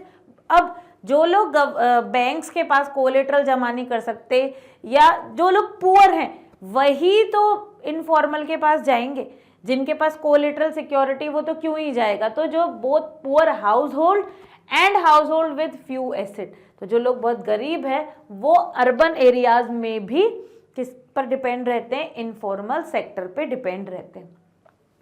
Arrange the following sources of credit in the most to least order to meet the credit requirement of rural household in India and choose the correct option. अब आपको most to least पर जाना है। Government, cooperative banks and society, money lender, relatives and friends. अगर हम ए देखें 3, 2, 1, 4, money lender पहले आएगा, कोऑपरेटिव बैंक पहले आएगा, गवर्नमेंट पहले आएगी कि रिलेटिव्स आएंगे? फिर बी देखें तो third money lender, cooperative bank, relatives and government. तो इसमें मोस्ट टू लीस्ट पर जाना है। सबसे ज्यादा किस पर होते? तो जैसे मनी लेंडर, तो ये बी 3, 2, 4, 1, ये आपका बोर्ड एग्जाम का क्वेश्चन है। तो इस तरीके का क्वेश्चन जिसमें आपको थोड़ा सा क्या कर दिया जाएगा? घुमा दिया जाएगा, कंफ्यूज कर दिया जाएगा, ऐसे क्वेश्चन पूछे जाते हैं board. Read the following source of loan carefully and choose the correct option related to formal sources of credit. Commercial bank, landlord, government, money lender. A 1 and 2 are correct. C 1 and 2 are correct. 2 and 4 are correct. 2 and 3 are correct. So 1 and 3 are correct, जिसमें commercial banks and government. Shamal is a small farmer. Shamal has got his Kisan credit card. Kisan credit made. He needs a loan to grow new crops. Which of the following means will be easy and beneficial for this? अब किसान को क्या चाहिए? Agriculture करने के लिए loan चाहिए, तो उसको कोऑपरेटिव बैंक के पास जाएगा, एग्रीकल्चरल ट्रेडर्स के पास जाएगा, रिलेटिव्स के पास जाएगा, फ्रेंड्स के पास, और जो उसके लिए इजी भी रहे। ठीक है, विल बी इजी। तो एग्रीकल्चरल ट्रेडर्स नहीं, ये सब इनफॉर्मल हो गए, रिलेटिव इनफॉर्मल हो गए, फ्रेंड्स इनफॉर्मल हो गए, यानी वो किसके पास जाएगा? फॉर्मल सेक्टर, बैंक के पास, कोऑपरेटिव बैंक के पास। Next, problem of double coincidence of bonds can be solved by which of the following? कैसे डबल कोइंसिडेंस ऑफ बॉन्ड्स को सॉल्व किया जाता है? By increasing circulation of currency, by expanding the scope of market, by creating awareness, by registering the buyer and seller. आपको देना है ये answer, क्या मार्केट स्कोप को बढ़ा के या सर्कुलेशन ऑफ करेंसी को बढ़ा के? Next, two statement, assertion and reason. अब सबसे पहले अपन पढ़े assertion, rupee is accepted as medium of exchange in India. Statement बिल्कुल सही है, हमारी कंट्री में हम रुपीस को ही as a medium of exchange use करते हैं। ठीक है भाई, स्टेटमेंट सही है, असर्शन की स्टेटमेंट सही है। Reason, world bank legalise the use of rupee as a medium. अब आपको लग रहा है कि ये स्टेटमेंट सही है, क्या वर्ल्ड बैंक ने ऑथराइज कर रखा है क्या? नहीं, किसने ऑथराइज कर रखा है? Reserve Bank of India. मतलब स्टेटमेंट ए तो सही है पर स्टेटमेंट आर गलत है। तो first A and R R correct, तो गलत है ये ऑप्शन, ए आर ये भी सही नहीं है। A is correct but R is incorrect, कि यहाँ पे फर्स्ट स्टेटमेंट तो सही है कि rupees accepted as a medium of exchange, पर उसको किसने ऑथोराइज किया? रिजर्व बैंक ऑफ इंडिया ने, ना कि वर्ल्ड बैंक ने। Which one of the following issue currency notes in India? कौन करेंसी नोट्स इशू करता है? Reserve Bank of India. अब यहाँ पे ये आपको पूरा एक पैराग्राफ दे रखा है, तो ये वाला क्वेश्चन तो आपको खुद से करना है, वैसे आंसर भी गिवन है पर आपको रीड करना है और ये जो क्वेश्चन है इन क्वेश्चन के आंसर देने। ठीक है, ये क्वेश्चन आपको खुद रीड करना है और ये आप लोगों के लिए होमवर्क है। वैसे आंसर दे रखे पर पहले आपको ढूंढना है, फिर आप क्रॉस चेक कर सकते हो। इसी तरीके से एक और क्वेश्चन, जैसे read the given sources and answer the following question. Arun story, Arun supervised the work of one farm labor. Arun has 7 acres of land. He is one of the few person in Sonpur to receive bank loan for cultivation. The interest rate on the loan is 8.5% and can be repaid any time in the next 3 years. Arun plans to repay the loan after harvest by selling a part of the crop. अब ये देखो, ये भी क्या हो गया, ये पूरा स्टोरी बेस्ड क्वेश्चन हो गया। जैसे हमने अभी कराना, ये CBQ हम इन्हें बोल सकते हैं, स्टोरी बेस्ड क्वेश्चन है। तो स्टोरी आपको खुद रीड करनी है और इनके क्वेश्चन आंसर भी आपको सॉल्व करने हैं। इसमें आप अच्छे से रीड करो, समझो और फिर उसके बाद क्वेश्चन अटेम्प्ट करो। देखो क्या होता है ना कि अभी तो अपन ऐसे कर लेंगे, लेकिन अब मैं आपको एक ट्रिक बताती हूँ कि किस तरीके से आपको CBQ अटेम्प्ट करने एग्जाम में आते हैं। ये तो बिल्कुल कंफर्म है कि जो भी आपके CBQ आएगा, केस बेस्ड क्वेश्चन आएगा, वो आप लोगों की बुक में से ही आएगा, कहीं और से बाहर से नहीं आता क्वेश्चन, बुक में से ही आता है। तो आप क्या करना, जब आप एग्जाम में अटेम्प्ट करो तो आप सबसे पहले पूरी स्टोरी रीड मत करना। ठीक है, क्या करना, सबसे पहले पूरी स्टोरी रीड नहीं करना, आप सबसे पहले जाना क्वेश्चन पे, आप क्वेश्चन पढ़ना। आपने जैसे क्वेश्चन पढ़ा, under which source does Arun loan come, तो आपने पहला क्वेश्चन पढ़ा, अब आप इसको रीड करना स्टार्ट करना, तो देखना आपको आंसर मिलते जाएंगे। जब हम क्वेश्चन मतलब क्वेश्चन के पर्सपेक्टिव से स्टोरी पढ़ेंगे ना तो आंसर मिलेंगे, पर आप पहले रीड कर लोगे, ठीक है, आपने समझ लिया, फिर आप क्वेश्चन रीड करके फिर दोबारा आपको स्टोरी रीड करनी पड़ेगी, तभी आंसर ढूंढ पाओगे। तो आपने जो फर्स्ट टाइम स्टोरी रीड करी ना, वो वाला टाइम तो आपका वेस्ट हो गया। तो हमारे लिए तो उस टाइम पीरियड में 1-1 मिनट 2-2 मिनट भी वैल्यूएबल है, तो इसलिए आपको पहले क्वेश्चन रीड करना है, फिर क्वेश्चन का आंसर ढूंढते हुए स्टोरी रीड करना। इस तरीके से आप CBQ को सॉल्व करोगे तो आपके टाइम की बचत हो जाएगी।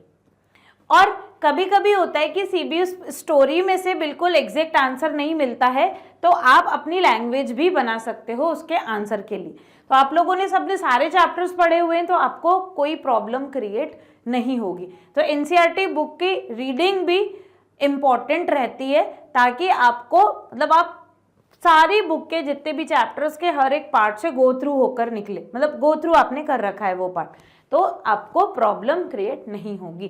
तो ये CBQ करने का एक ट्रिक है कि पहले क्वेश्चन रीड करो, फिर उसका आंसर ढूंढते हुए स्टोरी रीड करो, ताकि आपका टाइम सेव हो जाए।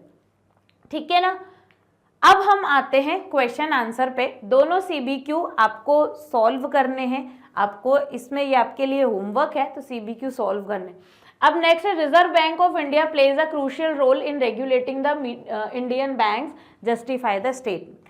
अब ये क्वेश्चन क्या कह रहा है कि जो रिजर्व बैंक ऑफ इंडिया है ना हमारी कंट्री में, वो एक इम्पॉर्टेंट रोल प्ले करता है बाकी अदर इंडियन बैंक्स को कंट्रोल करने में, उन्हें रेगुलेट करने में।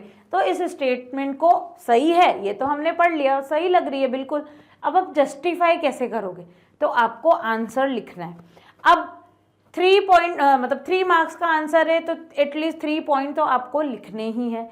जब भी आंसर लिखने लगोगे तो क्या देना पड़ेगा आपको, सब हेडिंग देनी है। अब यहाँ पे Reserve Bank of India plays a crucial role, पहले हमने क्या कर दिया, इंट्रो कर दिया आंसर का, डायरेक्ट पॉइंट लिखना स्टार्ट नहीं करा, इंट्रोडक्शन।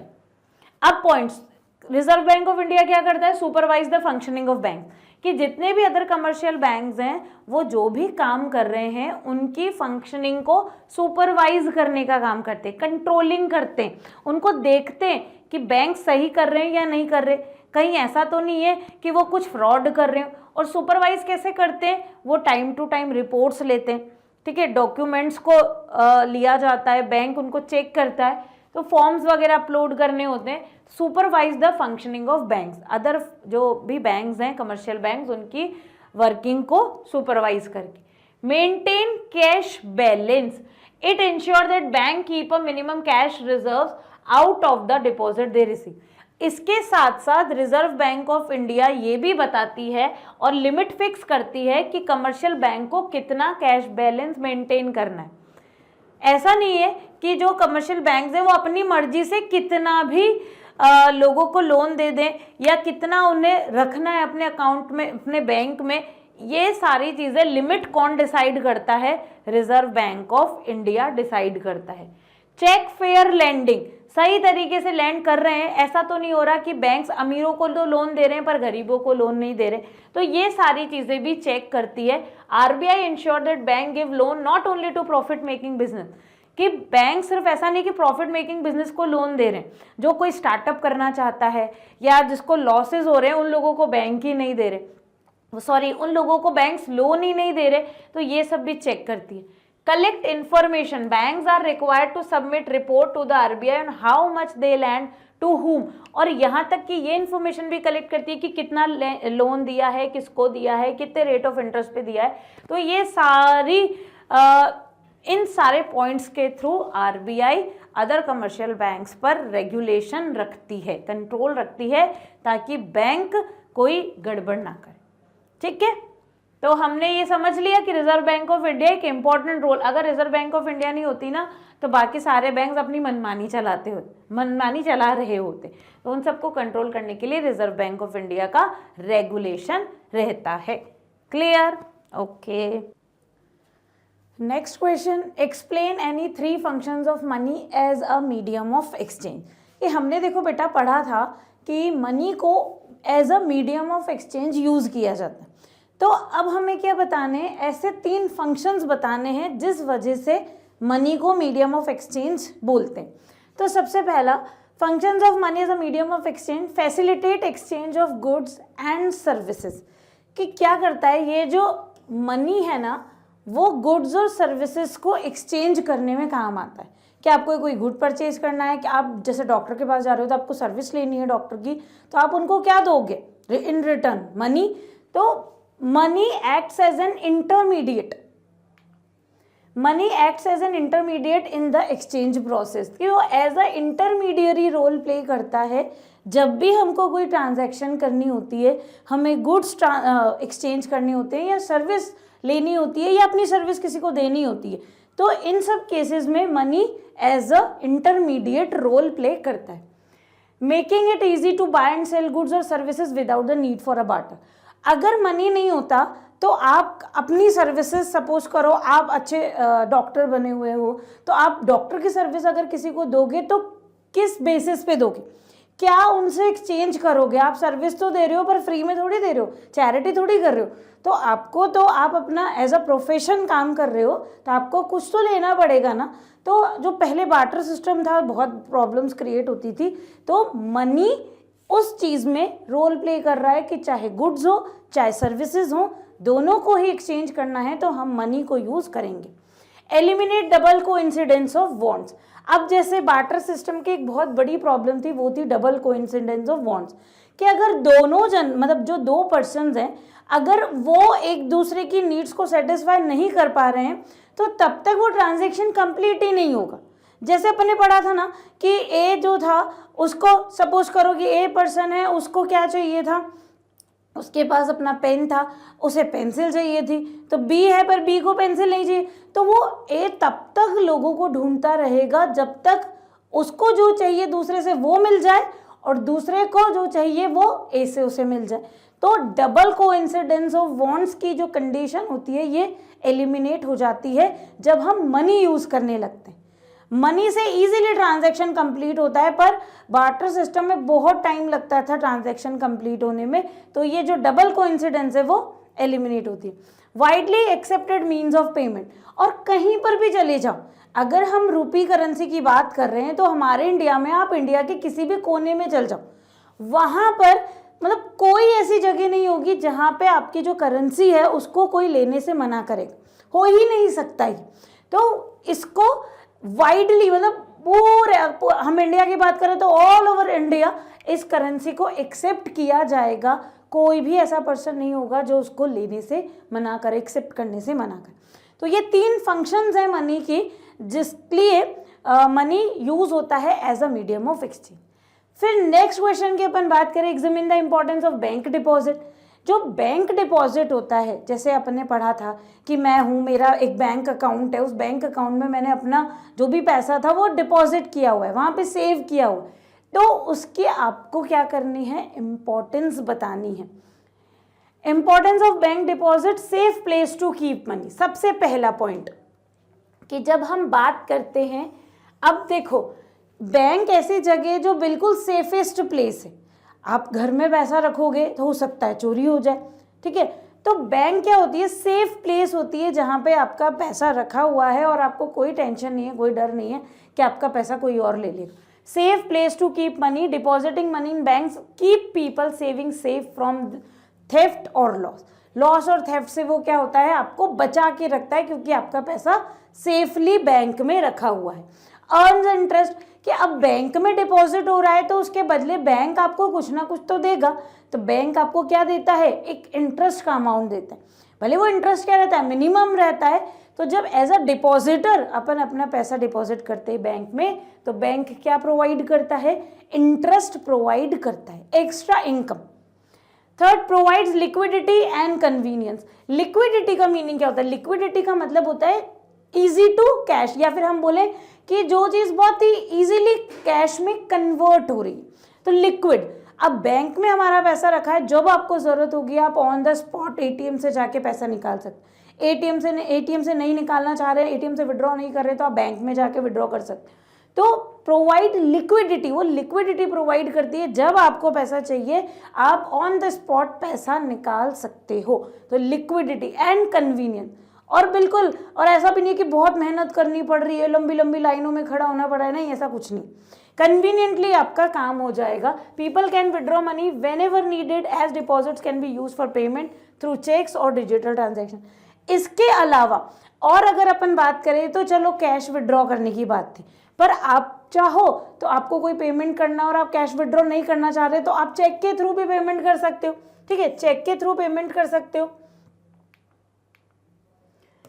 और डिजिटल ट्रांजैक्शंस भी कर सकते हो। डिजिटल ट्रांजैक्शन जैसे अपन गूगल पे, फोन पे जो यूज करते हैं, तो डिजिटल ट्रांजैक्शन भी हो जाएगी, और इजीली, बहुत इजी हो गया है अब ट्रांजैक्शन कंप्लीट करना। अगर आप अपने पास कैश रखना भी भूल जाते हो, पर आपके पास अपना मोबाइल फ़ोन है और आपके मोबाइल फ़ोन में ये सारी ट्रांजैक्शंस होती हैं, इस तरीके के एप्लीकेशंस हैं, तो फिर आपको कोई प्रॉब्लम नहीं आई।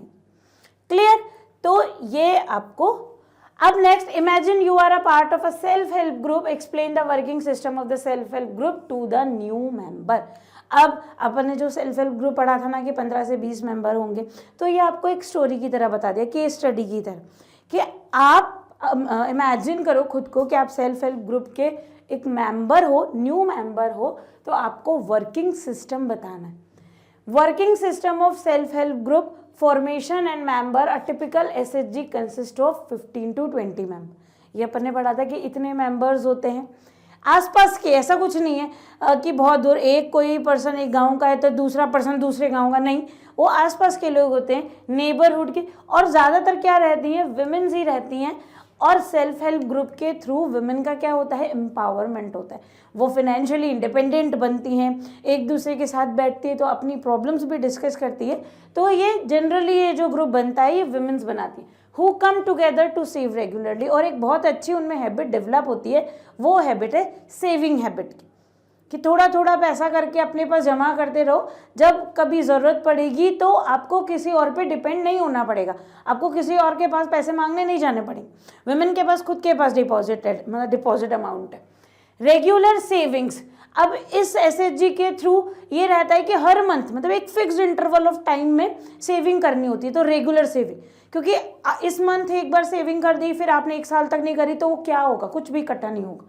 लेकिन रेगुलर बेसिस पे चलता रहेगा तो एक अच्छा अमाउंट सेव हो सकता है।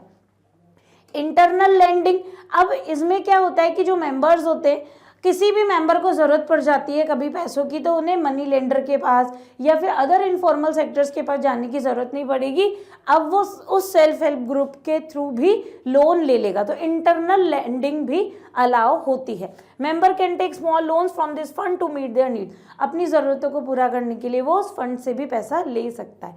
और जब जो भी ये एसएचजी है वो लोन देगा अपने मेंबर को, तो ऐसा नहीं कि बिल्कुल फ्री ऑफ कॉस्ट दे देगा, इंटरेस्ट लेगा, लेकिन इंटरेस्ट कम चार्ज किया जाएगा।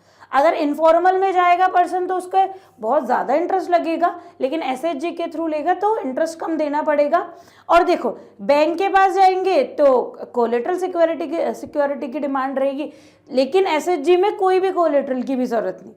तो यहाँ पे हम बोल सकते हैं कि फॉर्मल सेक्टर के जो एक कोलेटरल वाला लोगों पर रहता है बर्डन वो भी नहीं रहेगा, और इनफॉर्मल का जो हाई इंटरेस्ट रेट रहता है वो भी बर्डन नहीं रहेगा। बैंक लिंकेज, आफ्टर सेविंग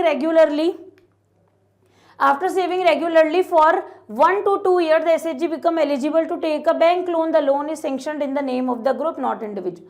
और जब ये जो एसएचजी 1 साल 2 साल तक चलता है तो एसएचजी चाहे तो एसएचजी के नाम पे, मतलब जितने भी मेंबर्स है वो चाहें तो उस ग्रुप के नाम पे बैंक से इंटरेस्ट ले सकते हैं, वो भी बिना कोलेटरल सिक्योरिटी के, और एक अच्छा अमाउंट इनके पास आएगा तो ये अपना खुद का बिजनेस, खुद का स्टार्टअप भी कर सकते हैं। Repayment, group collectively decide the purpose, amount and interest rate for the loan, members ensure timely repayment and any default is followed up by the group। कि अब देखो कि जैसे अपन बात करें कि इंटरनल लैंडिंग हुई, किसी मेंबर ने लोन लिया है तो बाकी अदर जितने भी मेंबर्स हैं वो ही डिसाइड करेंगे कि हम कितना अमाउंट दे सकते हैं, कितना रेट ऑफ इंटरेस्ट लेना पड़ेगा, और अगर रीपेमेंट नहीं हो पाता है तो क्या करना, मतलब ये लोग आपस में ही सारी चीज़ें डिसाइड कर लेते हैं। Social role, SHG help member become financially self reliant and provide a platform for, अब ये क्या है, देखो सोशल रोल में क्या आ गया कि ये जो एसएचजी है, एसएचजी लोगों को फाइनेंशियली इंडिपेंडेंट बनाता है, सेल्फ रिलायंट बनाता है, कि अब आपको कहीं और जाने की ज़रूरत ही नहीं पड़ेगी, आप उस ग्रुप के मेंबर हो तो उसी ग्रुप में से आप लोन ले लो और अपनी जो भी ज़रूरतें हैं वो ज़रूरतें पूरी कर सकते हो। तो सोसाइटी में हम देखें ना तो वो जो एक स्ट्रेस और टेंशन वाला माहौल क्रिएट रहता था कि भाई अब कहाँ से पैसा लेकर आएंगे, सपोज करो घर में मतलब कोई मेंबर है या फिर कोई भी पर्सन है, उसके घर में किसी की डेथ हो गई तो सारी चीज़ें जो करनी है उसके लिए सबके लिए पैसा चाहिए, कहाँ से पैसा आएगा, कोई भी फंक्शन करना है या कुछ भी काम है, कभी भी अपने बच्चों को पढ़ाने के लिए बाहर भेजना है, पैसों की ज़रूरत है अचानक से आ गई तो क्या होगा, तो मतलब सोसाइटी में यहाँ पे हम बोल सकते हैं कि वो जो टेंशन और स्ट्रेस थी वो चीज़ भी कम रहेगी, लोग सेल्फ रिलायंट रहेंगे, उन्हें भरोसा रहेगा कि हाँ भाई हमारा सेल्फ हेल्प ग्रुप है जिसके थ्रू हमारी नीड्स फुलफिल की जा सकती है। ठीक है ना। Next question, imagine that you are the village development officer of a village, explain the usefulness of formal sources of credit for the farmers. अब यहाँ पे क्या हो, आपको इमेजिन करना है, आप हो village development officer, officer rank पर आ गए भाई। अब आपको क्या करना है, explain the usefulness of formal sources of credit, कि जो एक फार्मर होता है, फार्मर के लिए फॉर्मल सेक्टर के थ्रू लोन लेना क्यों सही है या क्यों ज़रूरी है, उसकी यूजफुलनेस आपको बतानी है। Usefulness of formal sources of credit, low rate of interest, जब भी हम फॉर्मल सोर्सेज की बात करते हैं तो उसमें रेट ऑफ इंटरेस्ट कम रहता है, इनफॉर्मल में रेट ऑफ इंटरेस्ट उस पर्सन पे डिपेंड करेगा जो लोन लेने वाला है, कोई रिस्ट्रिक्शंस नहीं है, कोई भी उन पे किसी का भी सुपरविजन नहीं है, अपनी मर्जी पड़े उस हिसाब से रेट ऑफ इंटरेस्ट चार्ज कर सकते। लेकिन फॉर्मल में आरबीआई का सुपरविजन रहता है, इसीलिए रेट ऑफ इंटरेस्ट भी कम रहती है। फेयर एंड रेगुलेटेड सिस्टम, एक बिल्कुल सही तरीके का सिस्टम यूज होगा, कोई मनमानी नहीं चलेगी, मनी लेंडर अपने हिसाब से किसी को परेशान नहीं कर सकता। फॉर्मल सेक्टर है, जो भी फिक्स्ड रेगुलेशंस होती हैं, जो आरबीआई डिसाइड करता है, जो भी रूल्स एंड रेगुलेशन, उन्हीं को ही फॉलो किया जाएगा। किसी भी पर्सन का कोई भी किसी भी पर्सन का एक्सप्लॉइटेशन नहीं हो सकता, क्योंकि ये सारी चीज़ें गवर्नमेंट के अंडर में हो रही है, इसलिए एक्सप्लॉइटेशन अलाउ नहीं। Availability of different types of loans, farmer can take loan for cultivation, purchase of agricultural tools, irrigation, livestock. तो फार्मर जो चाहे वो लोन ले सकता है, जिस भी पर्पज़ के लिए उसको लोन लेना है उस पर्पज़ के लिए वो लोन ले सकता है। एनकरेज इकोनॉमिक ग्रोथ, अब क्या होगा कि अगर फॉर्मल सेक्टर लोन देगा, इजीली लोन प्रोवाइड करेगा फार्मर को, तो फार्मर क्या है बहुत ही सेटिस्फेक्शन के साथ काम करेगा। उसे कोई ऐसा नहीं कि हमेशा जुगाड़ करना पड़ेगा कि भाई एग्रीकल्चर करने का टाइम आ गया, सोइंग सीजन आ गया, तो कहाँ से लेकर आऊँ, कहाँ से बीज लाऊँ, कहाँ से क्या लाऊँ, पैसा क्योंकि उसको इजीली मिल रहा है। इससे क्या होगा, जब वो रेगुलर बेसिस पे काम करेगा तो इकोनॉमिक ग्रोथ होगी, अच्छा प्रोडक्शन होगा, प्रोडक्शन मार्केट में सेल करेगा, उसके पास पैसा आएगा, तो इकोनॉमिक ग्रोथ बढ़ती जाएगी। पर अगर गवर्नमेंट या फिर ये जो बैंक्स हैं, ये बैंक्स लोन प्रोवाइड नहीं करेंगे तो फार्मर इन्वेस्टमेंट कैसे करेगा, मनी लेंडर के चक्कर में पड़ेगा तो डेब्ट ट्रैप में फंसता जाएगा, तो इकोनॉमिक ग्रोथ तो वैसे ही नहीं हो पाएगी। तो फॉर्मल सेक्टर के थ्रू इकोनॉमिक ग्रोथ होती है, और अगर एक एक पर्सन की इकोनॉमिक ग्रोथ होगी तो ओवरऑल पूरी हमारी कंट्री की इकोनॉमिक ग्रोथ होगी। Reduce dependence on informal lenders, कि अब ज़रूरत ही नहीं पड़ेगी ना मनी लेंडर के पास जाने की, क्योंकि अब बैंक है लोन देने के लिए। तो जो भी इनफॉर्मल सेक्टर्स होते हैं, इनफॉर्मल लेंडर्स होते हैं, जो high rate of interest charge करते हैं, उन पर डिपेंड होने का कोई ज़रूरत ही नहीं रही। क्लियर आई बात समझ में? तो ये यूजफुलनेस है कि क्यों ज़रूरी है फॉर्मल सेक्टर जब भी लोन रिक्वायरमेंट की बात आती है। Analyse the role of credit in rural economy. अब क्रेडिट जो है, अगर अपन रूरल इकोनॉमी की बात करें, rural area, countryside area, तो वहाँ पे क्रेडिट क्या रोल प्ले करता है, कि अच्छा है, बुरा है, कितना अच्छा है, कितना इकोनॉमिक डेवलपमेंट होगा, तो ये सारी चीज़। सबसे पहले क्रेडिट सपोर्ट एग्रीकल्चरल एक्टिविटी की, अगर क्रेडिट फैसिलिटी अवेलेबल हो जाएगी, क्रेडिट फैसिलिटी अवेलेबल होगी तो क्या होगा, एग्रीकल्चरल एक्टिविटीज़ भी प्रॉपर चल सकती है। क्रेडिट ही नहीं मिलेगा तो देखो, हर कोई फार्मर इतना रिच नहीं होता कि उसके पास भरपूर पैसा है, उसे जो भी ज़रूरत होगी वो खरीदारी कर ले। हर तरीके के फार्मर रहते हैं, लो लेवल के भी रहते हैं, मीडियम लेवल के भी रहते हैं। तो ऐसे फार्मर अगर वो एग्रीकल्चर करने जा रहे हैं तो उनको एक मोटा अमाउंट इन्वेस्टमेंट करना पड़ेगा, एक बड़ा अमाउंट। तो जब उनको क्रेडिट अवेलेबिलिटी रहेगी तो वो अच्छे से एग्रीकल्चर कर पाएंगे। इसीलिए बता रखा सपोर्ट एग्रीकल्चरल एक्टिविटीज़। तो जो भी एग्रीकल्चरल एक्टिविटीज़ होती है, इरिगेशन के लिए पेस्टिसाइड खरीदना है, ठीक है, इक्विपमेंट टूल्स वगैरह खरीदने, तो लोन मिल जाएगा, क्रेडिट फैसिलिटी अवेलेबल रहेगी तो वो इजीली काम कर पाएंगे। अदरवाइज वो काम कैसे करेंगे, काम नहीं करेंगे तो वो जगह खाली पड़ी रहेगी, कोई एग्रीकल्चर नहीं होगा, एग्रीकल्चर नहीं होगा तो कोई प्रोडक्शन नहीं होगा, फूड क्रॉप्स नहीं होंगी, तो फिर हमारी पूरी कंट्रीज का साइड इफेक्ट फेस करेगी। तो क्रेडिट की वजह से एग्रीकल्चरल एक्टिविटीज़ को सपोर्ट मिलता है। Encourage production and development. अब क्रेडिट मिलेगा तो प्रोडक्शन इंक्रीज होगा, ऑब्वियसली एग्रीकल्चरल एक्टिविटीज़ अगर अच्छे से हो पा रही है तो मतलब प्रोडक्शन बढ़ेगा, प्रोडक्शन होगा तो डेवलपमेंट होगा, क्योंकि प्रोडक्शन होगा तो पैसा आएगा, पैसा आएगा तो डेवलपमेंट होगा, ग्रोथ होगी। तो by providing funds at the right time, credit enable farmer to expand production, improve techniques and increase productivity, contributing to rural growth. और इससे ओवरऑल पूरा रूरल एरिया जो है वो ग्रोथ की तरफ मूव करेगा, प्रोस्पेरिटी की तरफ मूव करेगा। तो मनी बहुत इंपॉर्टेंट है। Promote self employment. अब जो भी स्मॉल फार्मर्स हो गए, इसके अलावा कोई और भी है भाई रूरल एरिया में, ज़रूरी नहीं है सब लोग एग्रीकल्चर ही करें, आर्टिसंस हो गए, या फिर जैसे अपन बात करें कि जो लोग पॉटरी कर रहे हैं, तो अगर उन लोगों को भी इजीली फंड अवेलेबल रहेगा तो वो स्टॉक खरीद सकते, उसमें जो भी उनको इन्वेस्टमेंट करना है वो कर सकते, इससे वो अपना प्रोडक्शन ज़्यादा से ज़्यादा करेंगे, और प्रोडक्शन ज़्यादा होगा तो सेल्फ एम्प्लॉयमेंट अपॉर्चुनिटीज़ क्रिएट करेंगे। अब गवर्नमेंट पे डिपेंड रहने की ज़रूरत नहीं पड़ेगी, कंट्री में सेल्फ एम्प्लॉयमेंट अपॉर्चुनिटीज क्रिएट होंगी, इम्प्रूव लिविंग स्टैंडर्ड। अब ऑब्वियसली बेटा पैसा आएगा तो लिविंग स्टैंडर्ड भी इम्प्रूव होगा ही होगा। Affordable and timely credit allow rural families to meet social and emergency need, कि पैसा आता रहेगा तो जितनी भी नीड्स है वो सारी फुलफिल होती रहेंगी। एजुकेशन प्रोवाइड, मतलब एजुकेशन मिलेगी, प्रॉपर हेल्थ केयर फैसिलिटीज़ मिलेगी, हाउसिंग फैसिलिटीज़ मिलेगी, तो लिविंग स्टैंडर्ड्स ऑटोमेटिकली इम्प्रूव होगा। डिपेंडेंस ऑन मनी लेंडर में access to formal and cooperative credit protect poor farmers from high interest informal loans.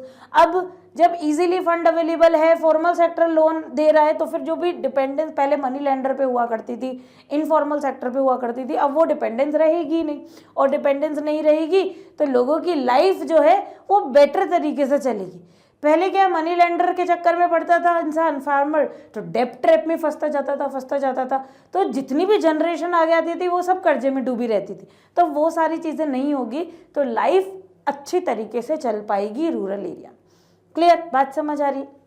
ठीक है। Next है difference between formal and informal. बहुत simple सा question, अभी अपन कितने टाइम से यही पढ़ रहे फॉर्मल इनफॉर्मल, तो अब एग्जाम्पल है बैंक और कोऑपरेटिव, ये सब फॉर्मल हो गए, मनी लेंडर, ट्रेडर, एम्प्लॉयर्स, ये सब इनफॉर्मल है। Supervision by the reserve Bank of India, formal sector में आरबीआई का सुपरविजन होता है, इनफॉर्मल में कोई सुपरविजन नहीं रहता, कोई रेगुलेशन नहीं रहती। इंटरेस्ट रेट देखी जाए, low and fixed interest rate decided by the RBI, कि इंटरेस्ट रेट यहाँ पे कम भी रहती है और फिक्स भी रहती है, लेकिन इनफॉर्मल में जितना उस लेंडर की मर्जी होगी वो उतना इंटरेस्ट रेट चार्ज करेगा। Documentation and collateral, require proper documents and collateral before granting a loan, कि प्रॉपर डॉक्यूमेंट्स की जरूरत पड़ती है फॉर्मल सेक्टर में, इनफॉर्मल सेक्टर में कोई भी डॉक्यूमेंटेशन की जरूरत नहीं होती है। Fairness and security, fair and transparent lending process, protect borrower, क्योंकि गवर्नमेंट के अंडर में है इसलिए फेयर है सारी चीजें, ट्रांसपेरेंट है, किसी का भी मतलब कोई एक्सप्लॉइटेशन नहीं है। लेकिन इनफॉर्मल में ये सारी चीजें रहेगी क्योंकि किसी का कोई रेगुलेशन नहीं है, कोई सुपरविजन नहीं है। Analyse the role of banks in the economy of the country, bank का क्या भाई, वो क्या रोल प्ले करता है अपनी कंट्री की इकोनॉमी को ग्रो कराने में, कितना इंपॉर्टेंट रोल है बैंक का। अगर अपन बात करें तो मोबिलाइजेशन ऑफ सेविंग, सबसे पहला role mobilisation of savings, banks encourage people to deposit their saving by offering a safe place and paying interest. अब देखो कि जब बैंक्स हमको अवेलेबिलिटी दे रहा है, हमें एक प्रॉपर कंडीशन दे रहा है कि आप अपना पैसा यहाँ पे सेव कर दो और बिल्कुल सेफ्टी से रखा रहेगा, कोई डर नहीं रहेगा, कोई चोरी का डर नहीं रहेगा, और बल्कि हम जितना अमाउंट रखेंगे उससे हमें थोड़ा ज़्यादा ही मिलेगा, तो फिर ये क्या करेगा, लोगों को अट्रैक्ट करेगा। Providing loans and credit, bank क्या करता है, जैसे अपन ने बैंक का पूरा प्रोसीजर पढ़ा था कि बैंक डिपॉजिटर से पैसे इकट्ठा करता है और जिनको भी बोरोवर को ज़रूरत होती है उनको देता है। तो bank use major portion of deposit to give loan, कि बैंक उस पोर्शन को यूज़ करता है और लोगों को, मतलब जिनको भी लोन्स की ज़रूरत होती है उनको डिस्ट्रीब्यूट करता है। Acting as a financial intermediary, bank mediate between depositor and borrower, तो डिपॉजिटर और बोरोवर के बीच में जो मीडिएटर है वो कौन है, वो है बैंक। इसलिए बैंक फाइनेंशियल इंटरमीडियरी का रोल प्ले कर रहा है। जो बिचौलिया है कौन है, वो बैंक, बोरोवर के बीच में और लेंडर के बीच में। तो depositor and borrower taking money from those with surplus, जिनके पास सरप्लस फंड्स है उनसे पैसा लेता है, जिनके पास कम है, जिनको चाहिए उनको पैसा वो दे देता है। Maintaining the flow of money in the market, और फ्लो ऑफ मनी को मेंटेन करता है मार्केट में। Facilitating payments and settlements through cheque, demand deposit. अब ये जितनी भी चीज़ें, चाहे वो कार्ड सिस्टम हो, चाहे वो डिजिटल ट्रांजैक्शन हो, या फिर चेक हो, डिमांड डिपॉजिट हो, इन सब के थ्रू क्या होती है, पेमेंट्स हो जाती है। एक दूसरे को हमें जैसे पैसा देना है या लेना है, हम इनके थ्रू क्या कर सकते हैं, सेटलमेंट कर सकते हैं, कैश की रिक्वायरमेंट नहीं होगी। और इकोनॉमिक डेवलपमेंट करता है बैंक। बैंक नहीं होगा तो इकोनॉमिक डेवलपमेंट किस तरीके से होगा, बैंक एक रोल प्ले करता है इकोनॉमी को डेवलप करने के लिए, इकोनॉमी को प्रमोट करने के लिए। तो by ensuring cheap and timely credit, कि वो चीप रेट ऑफ इंटरेस्ट पे क्रेडिट देता है, टाइमली क्रेडिट फैसिलिटी प्रोवाइड करता है, जिससे लोग ज़्यादा से ज़्यादा सेल्फ एम्प्लॉयमेंट अपॉर्चुनिटी क्रिएट कर सकते हैं। एग्रीकल्चर अच्छा होगा, मैन्युफैक्चरिंग सही अच्छी होगी, तो इन सब से क्या होगा, कंट्री का डेवलपमेंट होगा। Analyse the role of self help group in the development of rural areas in India. हमने सेल्फ हेल्प ग्रुप के बारे में पढ़ा। अब सबसे पहले प्रोवाइड एक्सेस टू क्रेडिट। ये सेल्फ हेल्प ग्रुप क्या कर रहा है, लोगों को क्रेडिट फैसिलिटी प्रोवाइड कर रहा है। क्रेडिट फैसिलिटी प्रोवाइड कर रहा है, वो भी कम इंटरेस्ट रेट पर क्रेडिट फैसिलिटी प्रोवाइड कर रहा है, जितना मतलब जब भी चाहिए तब उन मेंबर्स को क्रेडिट फैसिलिटी मिल जाती। Promote saving habit. Self help group के थ्रू लोगों में सेविंग करने की हैबिट डेवलप हुई। पहले तो पता ही नहीं था लोगों को सेव करना क्या होता है, क्यों सेव करना ज़रूरी है, पर इसके थ्रू जो गांव के लोग हैं वो भी सेविंग, मतलब जो कम से कम भी कमा रहे हैं ना, वो भी सेविंग की इंपॉर्टेंस समझ रहे हैं और उनमें सेविंग हैबिट डेवलप हो रही। Encourage self employment. जो भी मेंबर्स है सेल्फ हेल्प ग्रुप के, वो उनका सेल्फ एम्प्लॉयमेंट क्रिएट हो रहा है, वो अपनी खुद की अपॉर्चुनिटीज, एम्प्लॉयमेंट की अपॉर्चुनिटीज क्रिएट कर पा रहे हैं इस self help group. Empower women. जितने भी विमेन जो सेल्फ हेल्प ग्रुप की मेंबर है विमेन, वो फाइनेंशियली इंडिपेंडेंट हो रही है, तो इसका मतलब महिला आगे बढ़ रही है, सशक्तिकरण हो रहा है, तो एम्पावरमेंट हो रहा है विमेन का अपलिफ्टमेंट हो रहा है इसके थ्रू। फिनेंस एक बहुत ही इम्पॉर्टेंट चीज़ है। अगर हमको हमारी ग्रोथ करनी है, इंडिपेंडेंट बनना है, तो किसी और पे फिनेंशियल डिपेंडेंसी नहीं होनी चाहिए, तो ये सेल्फ हेल्प ग्रुप विमेन को प्रोवाइड कर रही है। Strengthen community development. और जब सब लोग, जैसे सोशल इश्यूज़ पे बातें होती है, सब लोग आपस में मिलते हैं, रेगुलर मीटिंग होती है, डिस्कस करते हैं, एक दूसरे की प्रॉब्लम्स डिस्कस करते हैं, सोशल इश्यूज़ डिस्कस करते हैं, तो उन पर इम्प्रूवमेंट की भी बात की जाती है। सिर्फ परेशानियों पर डिस्कशन नहीं हो रहा, उन प्रॉब्लम्स को कैसे इरेडिकेट किया जा सकता है, कैसे कम किया जाता है, उन पर भी बात होती है। इस तरीके से जो कम्युनिटी डेवलपमेंट होता है वो और भी अच्छे से चलेगा। तो हेल्थ हो गया, education, nutrition, domestic violence, contribution to overall rural development, तो इन सब के थ्रू कम्युनिटी डेवलपमेंट और अच्छा रहता है। Explain the role of credit in economic development.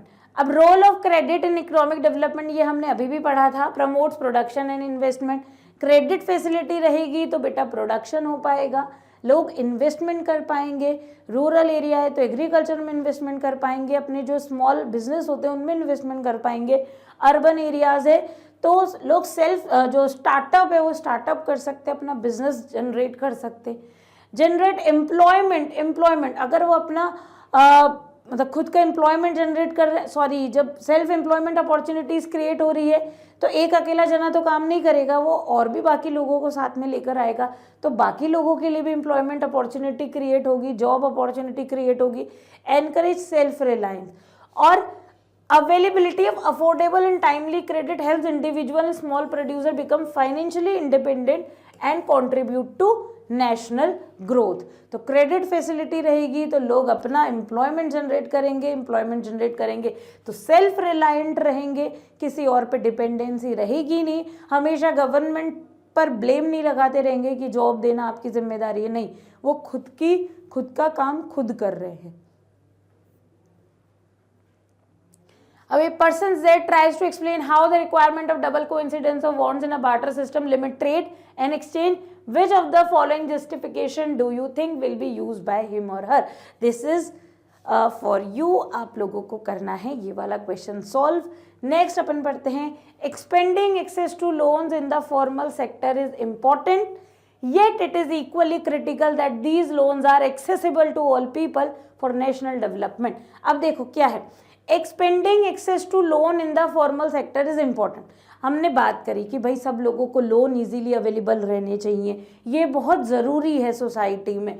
अब ठीक है, ये तो ज़रूरी है, लेकिन उसके साथ साथ yet it is equally critical that these loans are accessible to all people. तो जब हम लोन्स की बात कर रहे हैं कि लोन्स इजीली अवेलेबल है, तो वो सबके लिए होने चाहिए। ऐसे नहीं कि जो लोग प्रॉफिट अर्न कर रहे हैं, जो ऑलरेडी बिजनेसमैन है, उन्हीं के लिए, बाकी लोगों के लिए नहीं, सब लोगों के लिए होने चाहिए। इससे क्या होगा, इससे हमारे और भी डेवलपमेंट हो गए, सोशल डेवलपमेंट भी होगा, तो हमें इसको एक्सप्लेन करना है। सबसे पहले पार्ट 1 की बात करें, why expanding formal sector loan is important, क्यों फॉर्मल सेक्टर का बढ़ना जरूरी, जो लोन्स की रिक्वायरमेंट है वो फॉर्मल सेक्टर ग्रो होगा, ये क्यों जरूरी है।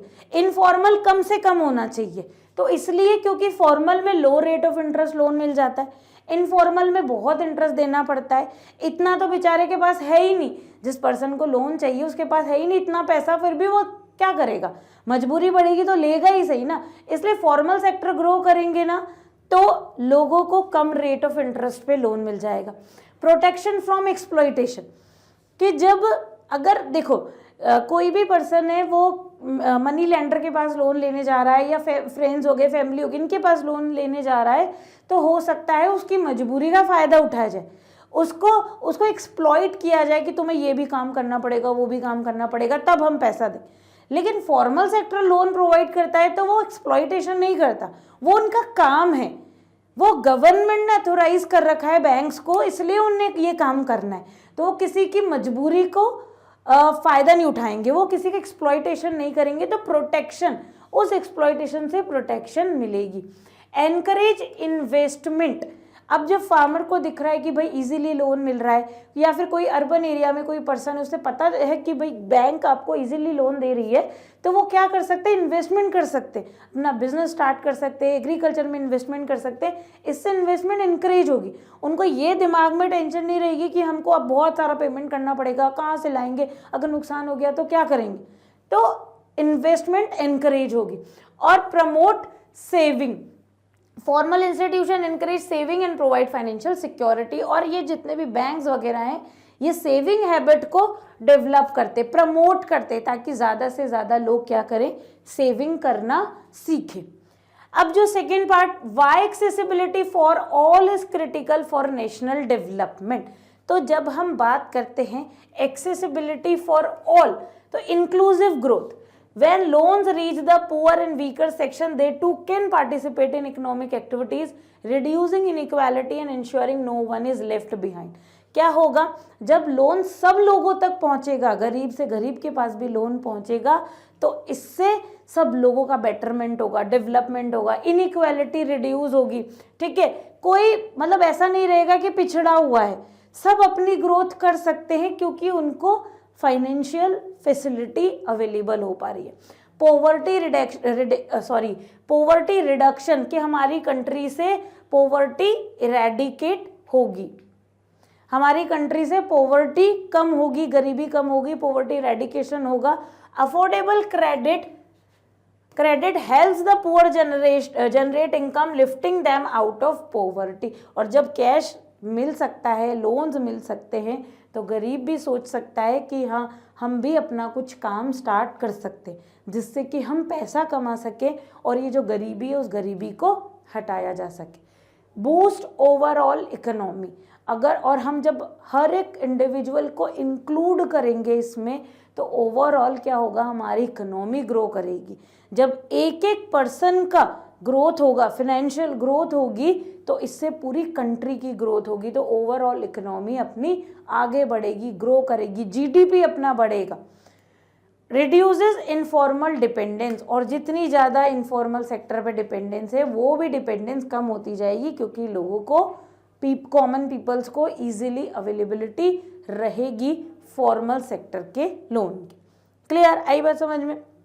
और अगर अपन इन दोनों को कनेक्ट करें तो क्या, expanding formal credit is vital but only if it reaches everyone, not just the profitable sector, कि फॉर्मल सेक्टर का एक्सपेंड होना जरूरी है पर वो सभी लोगों तक पहुंचे, गरीब से गरीब इंसान तक भी लोन फैसिलिटी पहुंचे। ऐसा नहीं कि बस बैंक उन्हीं लोगों को पैसा दे रहा है जिन लोगों के पास ऑलरेडी पैसा है।